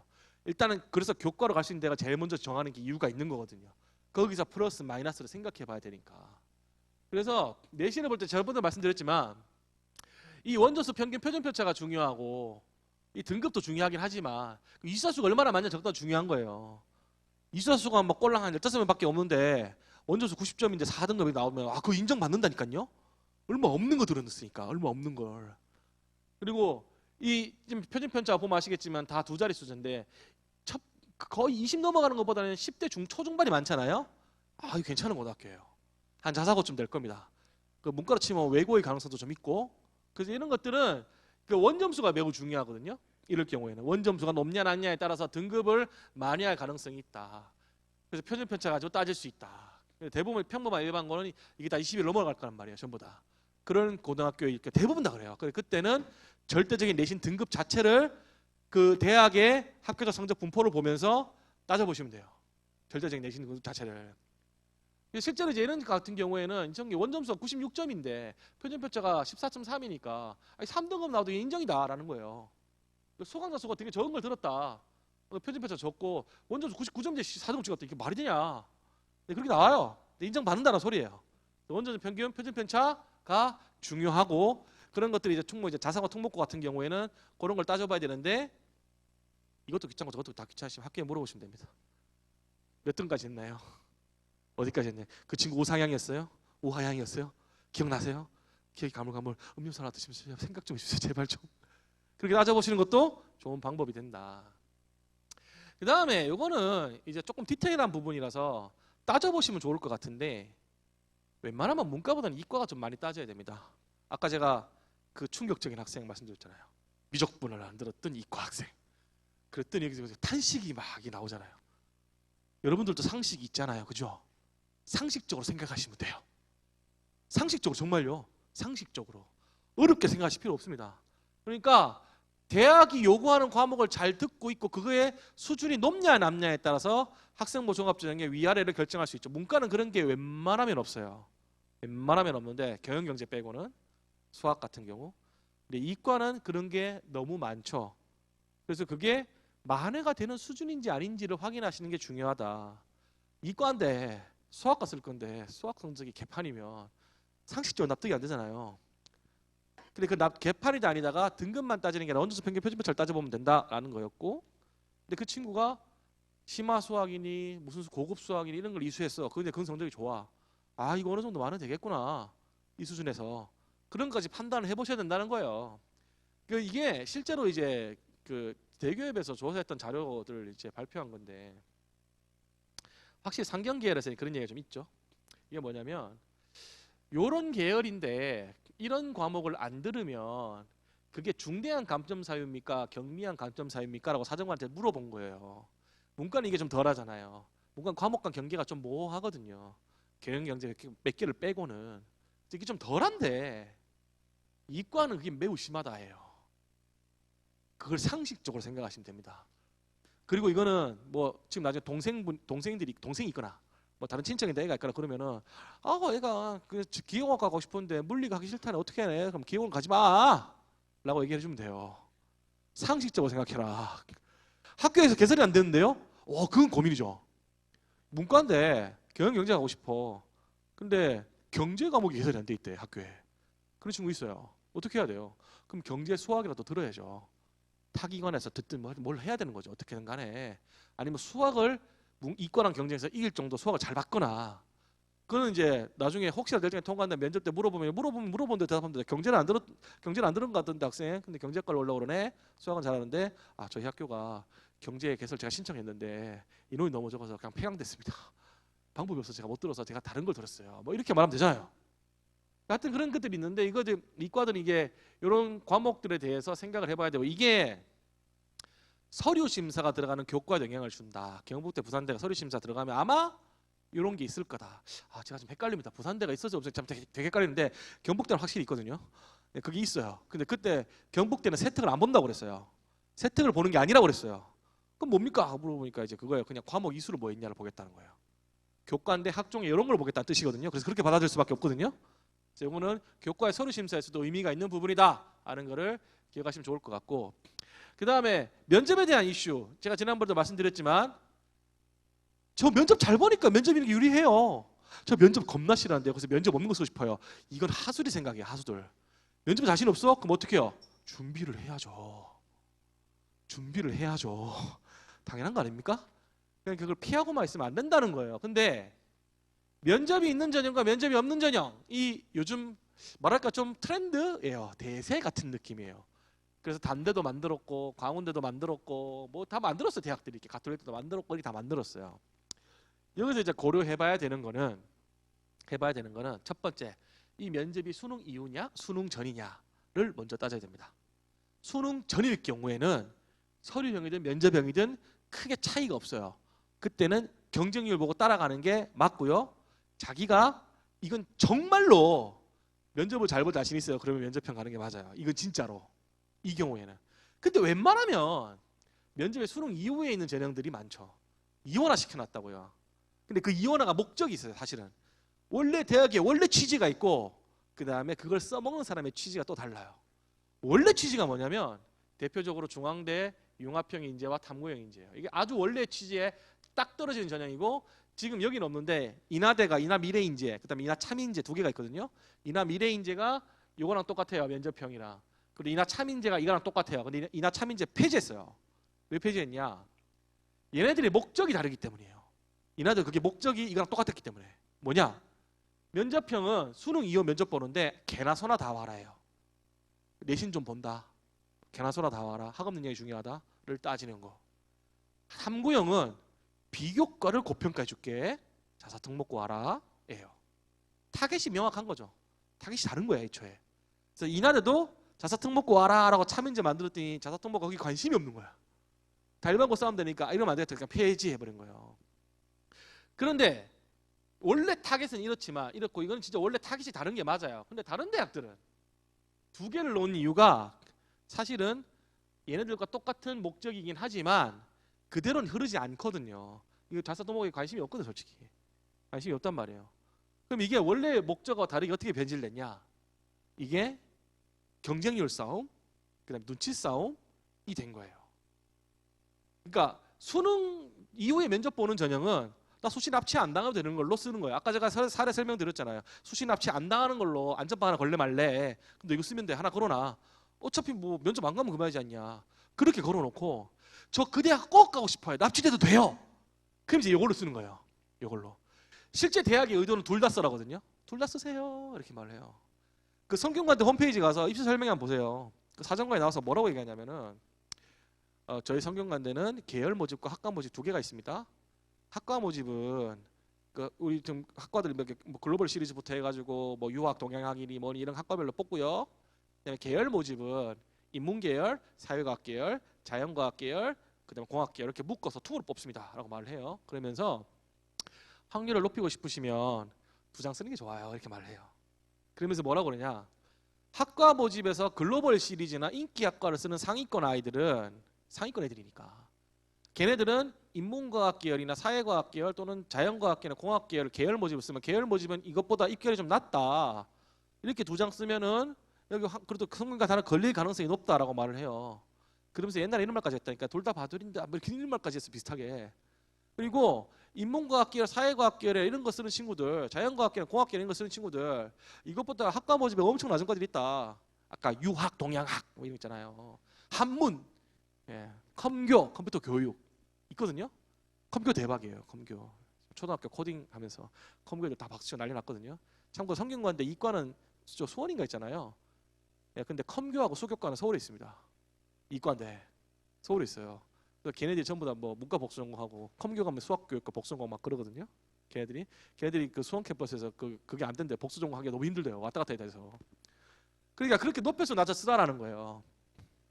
그래서 저는 통상 이 두 가지 이 두 전형의 입결을 비교하면 좀 애매하거든요. 정말 오만 변수가 다 있기 때문에 입결을 비교하면 되게 애매한데 사실상 입결은 거의 비슷할 수는 있어요. 왜 비슷하냐? 이건 1단계 통과시켜놓고서 걔들이 면접 안 가거든. 남의 애들 성적이 좋겠냐고요. 좋은 애들만 면접을 안 갈 건데. 그리고 애초에 이건 낮은 애들 있어요. 그래서 충원 다 돌리면 결국에 비슷한 건 맞거든요. 근데 일반적으로 이 수시 납치 전형이 조금 더 입결이 더 낮을 가능성이 높고 경쟁률도 더 낮을 가능성이 높아요. 근데 꼭 붙어야 된다라고 하면 서류형을 노리는 게 정답이고요. 나 보험을 걸 수 있는데 이건 다른 친구들에게 이거 쓰는 게 정답이고 정말 가고 싶어요. 그럼 두 장 쓰는 게 정답이고 대신에 이때 하나는 학과를 높이고 하나는 학과를 낮추는 게 정답이다. 아는 겁니다. 그래서 학종 두 장 이상 쓰는 경우도 많아요. 이게 실제로 경쟁률을 보면은 이게 이제 이 대학별로 서류형과 면접형과 서류형의 이제 경쟁률 변화인데 서류형이 확실히 경쟁률이 더 낮죠. 확실히. 근데 이 세종대처럼 이런 특이한 대학도 있어요. 학과별로 보면 다를 수는 있겠지만 이게 오히려 서류형이 경쟁률이 더 높을 수도 있거든요. 근데 이제 이런 경우는 이제 대학마다 좀 다르기는 한데 이제 그 면접 시기에 따라 좀 달라질 요인일 수도 있고 그리고 이건 좀 특이한 케이스다라고 보셔도 될 것 같고 일반적으로 서류형이 경쟁률이 더 낮습니다. 일반적으로 그렇게 생각하시면 될 것 같고요. 그 다음에 이제 여기서 제가 이제 말씀드릴까 아까 교과 전형에서 제가 지난번에 말씀드렸는데 하나 놓친 게 있어서 하나 다시 교과로 돌아갈게요. 죄송합니다. 교과로 돌아갈게요. 자, 교과 전형은 보통 원서 쓰려면 어떻게 해야 돼요? 선생님, 저 이 대학 원서 쓸게요. 추천장 주세요. 이잖아요. 그잖아요. 추천 받아야 돼요. 추천. 근데 그 추천이 여러분들 무슨 추천장을 써가지고 내는 거라 생각하는데 그게 아닙니다. 그냥 우리 고등학교에서 누구가 그 대학 교과 썼습니다. 라고 알려만 주는 거예요. 입력해서 알려만 주는 거예요. 근데 이제 그때 선생님들 착각하시는 분이 계신데 그 대학 초점 쓸 거야? 무슨 과 쓸 건데? 알았어요. 그과 쓸 거지? 고정하는 경우가 되게 많거든요. 근데 교과는 눈치작전을 해야 되잖아요. 학과를 정하는 게 아니잖아요. 그렇잖아요. 그래서 자기가 학교 선생님 꼭 써야 되는 과만 써야 되는 줄 알아요. 아니거든요. 요즘은 대놓고 요강에서 설명을 해줘서 다행인데 옛날에는 그런 설명이 없어가지고 일정표를 안 보면 도저히 몰랐거든요. 원서 마감 날이랑 추천 입력하는 날이랑 다릅니다. 원서 마감이 먼저예요. 그래서 마감 친 다음에 저희 학과 썼어요라고 말해주면 돼요. 학교에 말해주면 돼요. 근데 그것도 뭐 학교 선생님이 써야 되는 학과만 쓰는 줄 알아요. 그거 아니다. 눈치 작전을 해야 된다라는 거예요. 경쟁률 보고 원서를 써야 된다라는 거죠. 근데 그게 학종도 마찬가지다. 이제는 학종도 이렇게 해야 된다예요. 이제는. 그래서 자기소개서가 전면 폐지됐기 때문에 그 부담이 줄어서 눈치 작전 할 수가 있게 됐고 내신 성적이 더 중요해진 전형이라서 이 전형은 비교과가 좀 거시기 해도 학과 낮추는 게 유의미하고 애초에 그랬고요. 애초에. 그리고 경쟁률 보고 원서를 써야지 내가 쓰는 학과가 경쟁률 핵폭발하고 있는데 거기에 원서를 쓰겠다고? 그러면 안 된다. 눈치 작전 좀 해라. 원서 제발 마감날 써라. 첫날 쓰지 마라. 그래놓고 온 동네 팔방 자당하고 다 다니고 그러지 마라. 가뜩이 다 배밖에 나와 있다니까 전부 다. 쓰면 다 되는 줄 안다니까요. 세상에 로또 한 100번 사보십시오. 되는지. 좀 사니까 3등은 되더라고요. 와이프 줬어요. 바로. 제가 3등 딱 확인하자마자 우와! 이런 X라고 욕을 했어요. 큰 소리로. 그래서 와이프가 놀래서 왜? 거더니 딱 주면서 바꿔 네가. 그냥 생활비 써라. 왜? 그랬더니 찍어봤더니 3등인 거예요. 기분 좋잖아요. 딱 5초만 줬습니다. 하나만 더 맞았으면, 두 개만 더 맞았으면 나 이거 없을 텐데. 이런 생각. 그렇더라고요. 예. 경쟁률 좀 봐라. 눈치 작전 좀 해라. 하는 거거든요. 그러니까 모든 게 그렇다고 말할 수는 없어요. 변수가 워낙 많은 전형이니까. 낮은 과가 높은 과에 비하면 입결이 더 낮은 건 맞아요. 맞아요. 그건 맞아요. 그렇지만 높은 과가 경쟁률이 낮아. 그럼 한번 던져볼 수 있는 거잖아요. 그죠? 그 내가 낮춰야겠어. 근데 낮은 과가 폭발하는 과가 있어. 거기를 왜 쓰냐 이거예요. 그거 아니다. 경쟁률 보고 써라. 그러면 이제 여러분들이 생각하는 게 늘 그런 거거든요. 이런 것들이 경쟁률 보고 원서 썼으면 좋겠는데 여러분 생각하는 게 이건 다른 거고 이거 다 돌아가 있네. 이거 보면 이런 거잖아요. 제가 비교과를 생명과학으로 맞춰놨는데 생명과학이랑 생명공학을 안 쓰면 뭘 씁니까 내가? 내가 비교과를 맞춰놨는데 거기서 뭐라 그러지 않을까요? 꿈이 바뀌는 건 학생의 특권이다. 3년 내내 맞춰놔도 다른 거 써도 아무 상관없다. 실제로 입학사정관들이 하는 말입니다. 어차피 내신만 좋으면 상관없다 해요. 서울대가 전공 적합성을 거의 안 보거든요. 어차피 다 개나 소나 좋은 친구라서. 개나 소나 좋은 친구라서. 그렇거든요. 근데 좋아. 네 논리를 이해해 줄게. 근데 작년까지는 자기소개서를 생명과학으로 써야 되니까 내가 그걸 환경학으로 고쳐라 그러면 고쳐야 되니까 귀찮잖아요. 그걸 또 귀찮아고 앉았어요. 근데 어쨌든 힘든 건 사실이잖아요. 그죠? 근데 그거 없어졌잖아요. 그럼 생각해 봅시다. 생명과학으로 비교과를 맞췄어. 생명과학이랑 똑같은 계열이 많죠. 의료보건 계열, 간호학과도 있고요. 그 다음에 환경공학, 식품영양, 식품공학 다 생명과학 계열이에요. 다 비교과를 그걸로 맞출 수 있다고요. 제가 기계공으로 전작 비교과를 맞췄는데 어디 있을까요? 기계공 가려면 뭘 잘해야 돼요? 물리를 잘해야지. 물리학과. 그죠? 아니면 건설환경시스템공학부, 사회환경시스템공학부. 그건 좀 다른 거 아닙니까? 야, 누가 사회환경공학부로 비교과를 맞췄겠냐? 한문교육으로 누가 비교과를 맞췄을까요? 한문학과, 유학, 동양학. 누가 그걸로 비교과를 맞춰요? 네, 그런 과에 다 있다고요. 그 낮춰 쓸 수 있잖아요. 그게 경쟁률이 낮아. 나 그 대학 붙어야 돼. 이거 어디까지 한 상향으로 쓸 때 얘기거든요. 그때는 눈치 작전에서 경쟁률을 보고 쓰고 낮은 과를 써라. 내신이 더 중요하고 자소서 또 폐지됐으니까 바꾸는 게 부담이 없지 않냐가 되는 거라고요. 그거를 얘기 들었으면 좋겠고. 자, 이것도 보면 아시겠지만 이제 국민 프론티어랑 학교생활 우수자라는 게 면접 있는 전형, 수능 이후 면접 보는 전형, 이게 납치 전형이에요.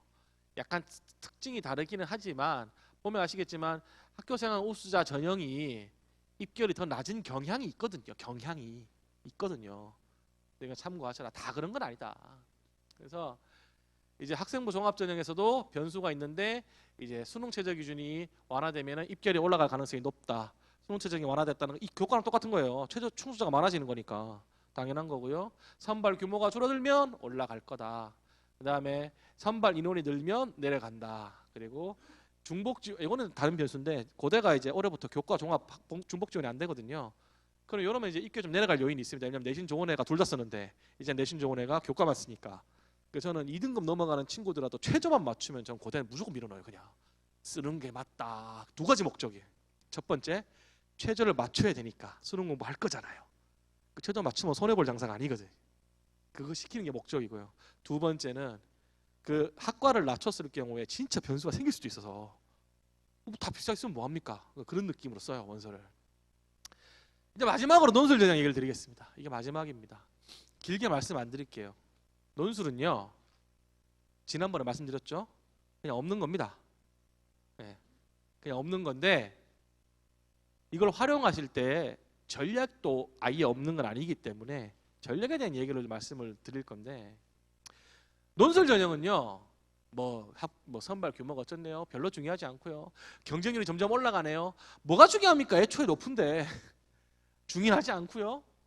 첫 번째 중요한 문제는 수능 최저 기준이에요.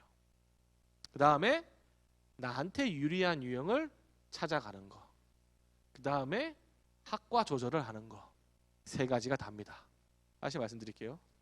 수능 최저가 중요하고요, 나한테 맞는 유형을 찾아가는 게 중요하고요, 그 다음에 학과를 조절하는 게 중요합니다. 이 세 가지만 지키시면 돼요. 세 가지만. 간단해요. 근데 왜 수능 최저가 먼저냐? 수능 최저 맞추면 되든 말든 다 써야 되거든요. 정시 성적을 봤더니 얘는 부산대가 힘든 애야. 수능 성적을 봤더니. 근데 수능 최저 기준은 서강대 성균관대를 맞추네. 그럼 서강대 성균관대 논술 써야 돼요.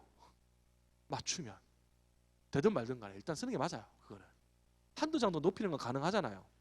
근데 그래서 그 수능 최저가 논술 전형 지원의 첫 번째 잣대입니다. 이게. 그래서 웬만하면 수능 최저 없는 데가 쓰지 말라고 그래요. 한양대 매년 한 5만 명 이상 논술 쓰는데 최저가 없거든요. 실제 경쟁률이 정말 높아요. 눈에 보는 경쟁률이 그대로 경쟁률이에요. 80대 1, 90대 1, 100대 1 그대로라니까요. 그대로. 이게 무슨 오디션 보는 것도 아니고. 신기해요. 근데 수능 최저 기준이라는 게 실제로 영향을 보면 이게 수험생 전체 데이터는 아닌데 두 개 등급합 5와 두 개 등급합 4의 충족 비율이 이렇게 차이가 납니다. 확실히. 당연한 거죠. 그러니까 기준이 높을수록 충족한 애들이 줄어드는 거예요. 그 말인즉슨 경쟁률상 유리해질 수밖에 없다는 거예요. 두 개 등급합 5를 적용을 하면 최초 경쟁률은 100대 1이었지만 110대 1 미쳤어요 진짜. 근데 44대 1로 줄어들어요. 근데 이것도 미친 거긴 하죠. 근데 이 76.1대 1이 27대 1로 바뀌고 동국대 두 개 등급합 5인데 70대 1이 17대 1, 43대 1이 14대 1. 야 이건 진짜 해볼 만한 거 아니에요? 이렇게 되면 이것도 미친 거긴 하지만 그래도 해볼 만한 거잖아요 이 정도는. 그래서 수능 최저 기준이 있고 그걸 높은 데로 가면 갈수록 유리하고 그걸 맞춘다면 실제로 정시에 그 대학을 못 가는 성적이라도 저는 논술밖에 쓸 게 없는 경우라면 논술 쓰는 게 맞다라고 생각하긴 하거든요. 최저를 높인 대로 써라. 높은 대로 써라. 이건 다 자료집에 적혀 있어요. 나중에 확인하시면 됩니다. 그래서 다음으로 유형인데 유형은 지금 이과는 큰 의미가 없는데 문과는 좀 의미가 있어요. 문과는 좀 의미가 있어요. 그게 문과 같은 경우에는 통상 인문 논술이라고 해서 뭐 제시문과 좀 비교하시오, 얘 입장에서 얘를 논하시오 뭐 이런 것들인데 여러분들 옛날에 혹시 논술 시험이나 논술 문제를 한 번이라도 아버님 어머님 세대 때 한 번이라도 보셨으면 아시겠지만 그 당시 논술하고 지금 논술은 다릅니다. 그때 논술은 학생의 뭔가 창의적인 사고, 생각을 묻는 시험이었고 너무나 주관적인 시험이었다면 지금의 논술은 주어진 자료와 정보를 바탕으로 써야 될 말이 있어요. 그게 입장은 다를지언정 생각은 다를지언정 그 논리를 써야 되는 거거든요. 그러니까 답이 있는 논술입니다. 인문 논술은. 그래서 연습을 할 수 있어요. 근데 그 유형이 인문 논술이라고 그러고요. 그리고 대놓고 수학 문제가 나오는 경우가 있어요. 그걸 수리 논술이라고 그러는데 통상 상경 계열이 이렇게 많이 보고요. 연대 논술이 아주 지랄 맞습니다. 문과 논술인데 모든 유형이 다 섞여 있어요. 영어 제시문이 나와 안 나와, 수리 논술을 봐 안 봐, 인문 논술이야 뭐야 다 있는 게 연대 논술이에요. 제일 지랄 맞은 논술이거든요. 정말로. 상경 계열 논술이라는 게 뭐냐면 주어진 도표나 자료를 해석해서 수학적으로 뭔가 생각해야 되는 그리고 그렇게 서술해야 되는 문제가 있는 방면 대놓고 진짜 수학 문제가 나오는데 주로 확통에서 많이 나오기 때문에 이과애들이 쓰기에는 좀 부담스러운 논술이거든요. 그리고 이 수리 논술이 변별력이 매우 높아서 수학 잘하는 친구가 문과애가 수학을 잘한다면 논술을 쓸 때 수리 논술 쪽으로 생각하는 게 좋아요. 대학마다 연대는 그냥 다 보고 대학마다 유형이 2가지 이상인 경우가 있거든요. 특히 문과는 그때는 수리 논술 쪽으로 가는 게 조금 더 유리해질 수는 있어요. 수학을 잘 보면. 자연계는 과학 논술이 거의 폐지되다시피 해서 지금 연대밖에 안 남았어요. 연대밖에 안 남고 다 수리 논술밖에 보지 않거든요. 몇몇 의대랑 연대만 보고 수리 논술밖에 안 봅니다. 수학만 하면 되는데 출제 범위가 좀 괴랄해서 요강에 뭐라 적혀 있냐면 고등학교 교육과정이라고 적혀 있는 경우가 일반적이에요. 그러면 어디부터 나온다 소리예요? 수원수 일반 공통수학에 수원수2에 미적분에 기하에 확통까지 다 나온다 소리잖아요. 그래서 그거는 좀 확인을 해야 되는데 요강을 보면 아주 친절하게 수원수2에서만 나와요 라는 대학도 있어요. 그 정도는 확인 좀 해보셔야 되고 성균관대는 수원수2밖에 안 나옵니다. 근데 수원수2에서밖에 안 나오니까 엄청 쉬울 것 같죠. 공통수학에서 나와도 엄청 어렵게 낼 수 있습니다. 난도가 중요한 게 아니라 범위에 따른 부담이 더 생기냐 안 생기냐는 좀 생각해 봐야 되거든요. 심지어 기하가 매번 고정으로 나온 대학이 있었는데 경희대였나 아마 그랬던 걸로 기억나는데 기하가 매번 나오는 경우가 있더라고요. 그 대학이 생각이 없는 거예요 진짜. 그냥 수원 수토를 내야 되는데 하여튼 그래요.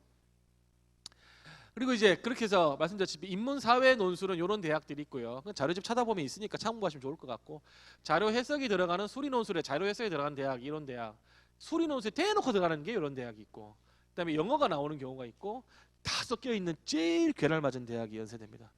하여튼간 대학 수준이 높으면 생각하는 게 제일 괴랄 맞아요, 진짜. 마음에 안 들어요. 제가 제일 싫어하는 대학이 서영고입니다. 마음에 안 들어요. 그리고 이렇게 논술 문제들이 이런 게 있는데 그건 유형을 한번 확인해 보시면 좋을 것 같고요. 이건 별로 중요한 문제는 아니어서 전 넘어갈 거고, 자연계 같은 경우 이제 대부분 다 수리 논술만 본다라고 생각하시면 되는데 그 범위가 좀 신경 쓰이기 때문에 그 정도는 좀 확인하셔라. 그리고 여기서도 지난 말씀드린 게 하나 있는데 이게 서울여대예요. 서울여대 과학 논술만 나옵니다, 여기가. 근데 이게 수리 기반의 과학 논술이라서 좀 보고 있으면 공통과학 기반이긴 하거든요, 사실. 조금 애매하긴 한데 근데 그렇게 문제 어렵진 않아요. 보시면 좀 아시겠지만. 그리고 여기 약수령 논술이라고 해서 논술을 갖지도 않은 논술이 있습니다. 옛날에 적성고사라는 객관식 시험을 봤던 건데 그걸 없애고 이제 논술이라는 걸 만든 거거든요. 어떤 느낌이냐면 나중에 집에 와서 문제를 보면 아시겠지만 국어 같은 경우에는 이 제문을 읽고 핵심적인 부분을 처음부터 끝까지 쓰시오예요. 그러니까 줄을 끊는 걸로 평가를 못 하니까 줄 끄시오라는 거 똑같은 건데, 핵심적인 문장 하나를 줄을 끄라는 건 똑같은 건데 그걸 적으라는 거예요. 그냥 논술이 아니죠. 약수령이죠. 수학 문제 푸는 것도 중간중간에 빈칸 채워넣기예요. 그냥 풀이 과정에서 빈칸 채워넣기거든요. 그래서 내가 그 서울권 대학을 좀 가고 싶거나 뭐 여기서 이제 별로 생각은 없으시겠지만 서울에 있는 친구들이나 경기도에 있는 친구들은 여기도 가겠다고 시험 보긴 하거든요. 이런 대학도 있다는 거 참고만 알아주시면 좋겠어요. 논술 같지도 않은 논술인데 준비를 해야 됩니다. 보통 국어 영어 시험을 봅니다. 보통 국어 영어 시험이에요. 그래서 수능 공부 이꼴 논술 대비예요. 여기는 이꼴 참고하시면 좋을 것 같고요. 이 논술에서 말씀드릴 거는 지난번에도 말씀드렸지만은 한양대가 맨날 5만 명 시험 보는데 논술 문제 이거 채점 다 가능해요? 라고 물어보면 아니 쉬워요 그랬잖아요. 틀렸어 다음 이렇게 한다니까 진짜. 사실 논술 문제가 예를 들어서 작년이었나 성균관대 약대 논술이 성균관대 의대인가 논술 똑같았어요. 그러니까 어려운 시험 봤거든요. 걔네들만 약대였나 한 절반만 맞으면 합격이었대요. 절반만 맞으면. 그 옛날에 가톨릭대 논술이 좀 유명한데 수리 논술 3문제 나오는데 2문제 맞으면 합격이래요. 그냥 그만큼 논술 문제가 어려워요. 그래서 최대한 뭔가 할 수 있는 만큼 좀 해주면 가능성이 있다. 절반만 푸도 가능성이 있다는 얘기 같은 그런 얘기고 참고만 하시고요. 중요한 건 아니고요. 그래서 약수령 보는 데는 요 대학입니다. 참고만 하시고요. 자, 여기서 일단은 다시 한번 강조드리겠습니다. 문과나 이과나 학과를 낮추는 게 무슨 의미가 있냐고 물으시면 문과는 한 개의 메리트가 있고 이과는 2개의 메리트가 있다고 그랬어요. 일단 공통적인 메리트가 뭐냐? 학과를 낮출 경우 수능 최저 기준 충족률이 낮아지기 때문에 실질 경쟁률상 이득을 봅니다. 낮은 과를 쓰게 되면. 근데 이제 문과는 이게 끝이에요. 이과는 하나 더 있거든요. 학과를 낮추면 그만큼 수학 과학을 못하는 애들이 많아서 수리 논술을 못하는 애들이 많다. 그래서 논술 점수를 내린차순 정렬하면 이과는 웬만하면 서열대로 간다. 근데 문과는 내린차순 해보다 서열대로 안 가거든요. 그러니까 이런 과가 1등하고 그러는 거예요. 철학과가 1등하고 막 그러는 거예요. 근데 이과는 보면은 화공이 뭐 1등, 물론 컴공이나 전자공이 낮은 경우도 있지만 문제 유형이 다를 수도 있거든요. 시험 날짜가 달라서 그럴 수도 있고 어쨌든 간에 낮은 과가 점수가 높게 나올 수도 있지만 다 그런 건 아니지만 통상 학과별로 내린차순 정렬이 된다. 그래서 일단 학과를 낮추는 게 도움이 된다. 논술에서는 아는 것만 기억해 주시면 될 것 같아요. 네, 그래서 이제 최저 기준이 이렇다는 거고요. 마지막으로 딱 하나만 논술에서 말씀드릴게요. 논술은 지가 쓰고 싶어도 6장 다 못 씁니다. 왜냐하면 시간이 다 겹치거든요. 그래서 포인트 하나 있는 게 시간이 겹치는 걸 쓰는 게 안 겹치는 것보다 더 나을 수도 있어요. 시간이 안 겹치는 게 무슨 뜻이에요? 이것도 쓸 수 있고 이것도 쓸 수 있다는 거예요. 오전에 성균관대 논술을 보고 오후에 뭐였더라? 서강대였나? 서강대 갈 수 있고 서강대 성균관대가 문과 이과가 크로스로 돼 있어요. 그래서 문과 오전에 시험 보고 문과 크로스니까 문과 볼 때 성균관대는 이과 보고 막 이렇게 된다고요. 옛날엔 크로스도 가능해서 좀 심한 경우가 어디까지 있었냐면은 중대 논술을 쓰면은 경북대 부산대 논술을 못 쓰거든요. 왜냐면 중대가 오전에 시험 봐요. 경북대 부산대가 오후에 시험 봅니다. 근데 잘 계산해 보니까 이 캘테스 시간이 되겠더라고요. 오후 3시 시험 보기 잘하면 되겠는데 11시 끝나잖아, 그치? 서울역까지 해화동에서 하니까 시험 보니까 해화동에서 서울역까지 지하철 타면은 한 10분 걸릴 텐데 10분, 30분 열차 타고 내려가서 동대구 도착하자마자 택시 타고 하면은 이거 잘하면 되겠는데? 실제로 본 친구들도 있고요. 예. 하여튼 이게 겹쳐서 뭔가 같이 못 보는 상황일 경우에 비슷한 대학에서 그 경우가 경쟁률이 떨어질 거거든요. 분산되니까. 오히려 그게 더 좋을 수도 있어요. 그리고 6개 다 채우기 힘듭니다. 날짜 시간 때문에. 그건 참고하셨으면 좋겠고요. 지금까지 전형에 대해서 이렇게 많은 설명을 제가 드렸는데 이거 하나 더 있네. 죄송합니다. 이거 하나. 이게 있었지. 참고로 수능 전에 논술 보는 대학들이 있어요. 이게 경쟁률이 낮습니다. 수능 전에 뭔가 하는 거 정말 싫어하거든요, 애들. 그래서 혹시나 수능 전에 시험 보는데 심지어 수능 최저 기준까지 있어. 그러면은 대박이에요. 심지어 실질 경쟁률상. 그런 대학은 참고하시면 좋겠고요. 대부분 다 수능 이후에 시험을 보고요. 제가 이제 마무리로 지금까지 긴 얘기 들어주시나 지금 고생 많으셨고요. 아무리 생각해도 좀 복잡한 게 맞고 신경 쓸 게 많습니다. 제가 드린 말씀 전부 다 이해가 안 갈 수도 있고 도대체 뭔 소리야? 저런까지 생각을 해야 돼? 언제 생각하지? 정리가 안 될 수도 있어요. 그래서 제가 아까 말씀드렸지만 유튜브 구독자 때문에 그런 건 아니고요. 오셔서 보시면서 영상 다 보시면서 반복해서 보시고 자료 좀 읽어보시면서 생각할 것을 정리하시고 다시 한번 말하지만 원칙을 명확하게 정하는 게 먼저고요. 그 다음에 마지노선을 잡은 다음에 아웃라인을 그리는 게 두 번째예요. 그 이후에 이제 하나씩 디테일하게 생각해 보시면 됩니다. 아시겠죠? 저는 이제 그만 마무리 짓도록 하겠고요.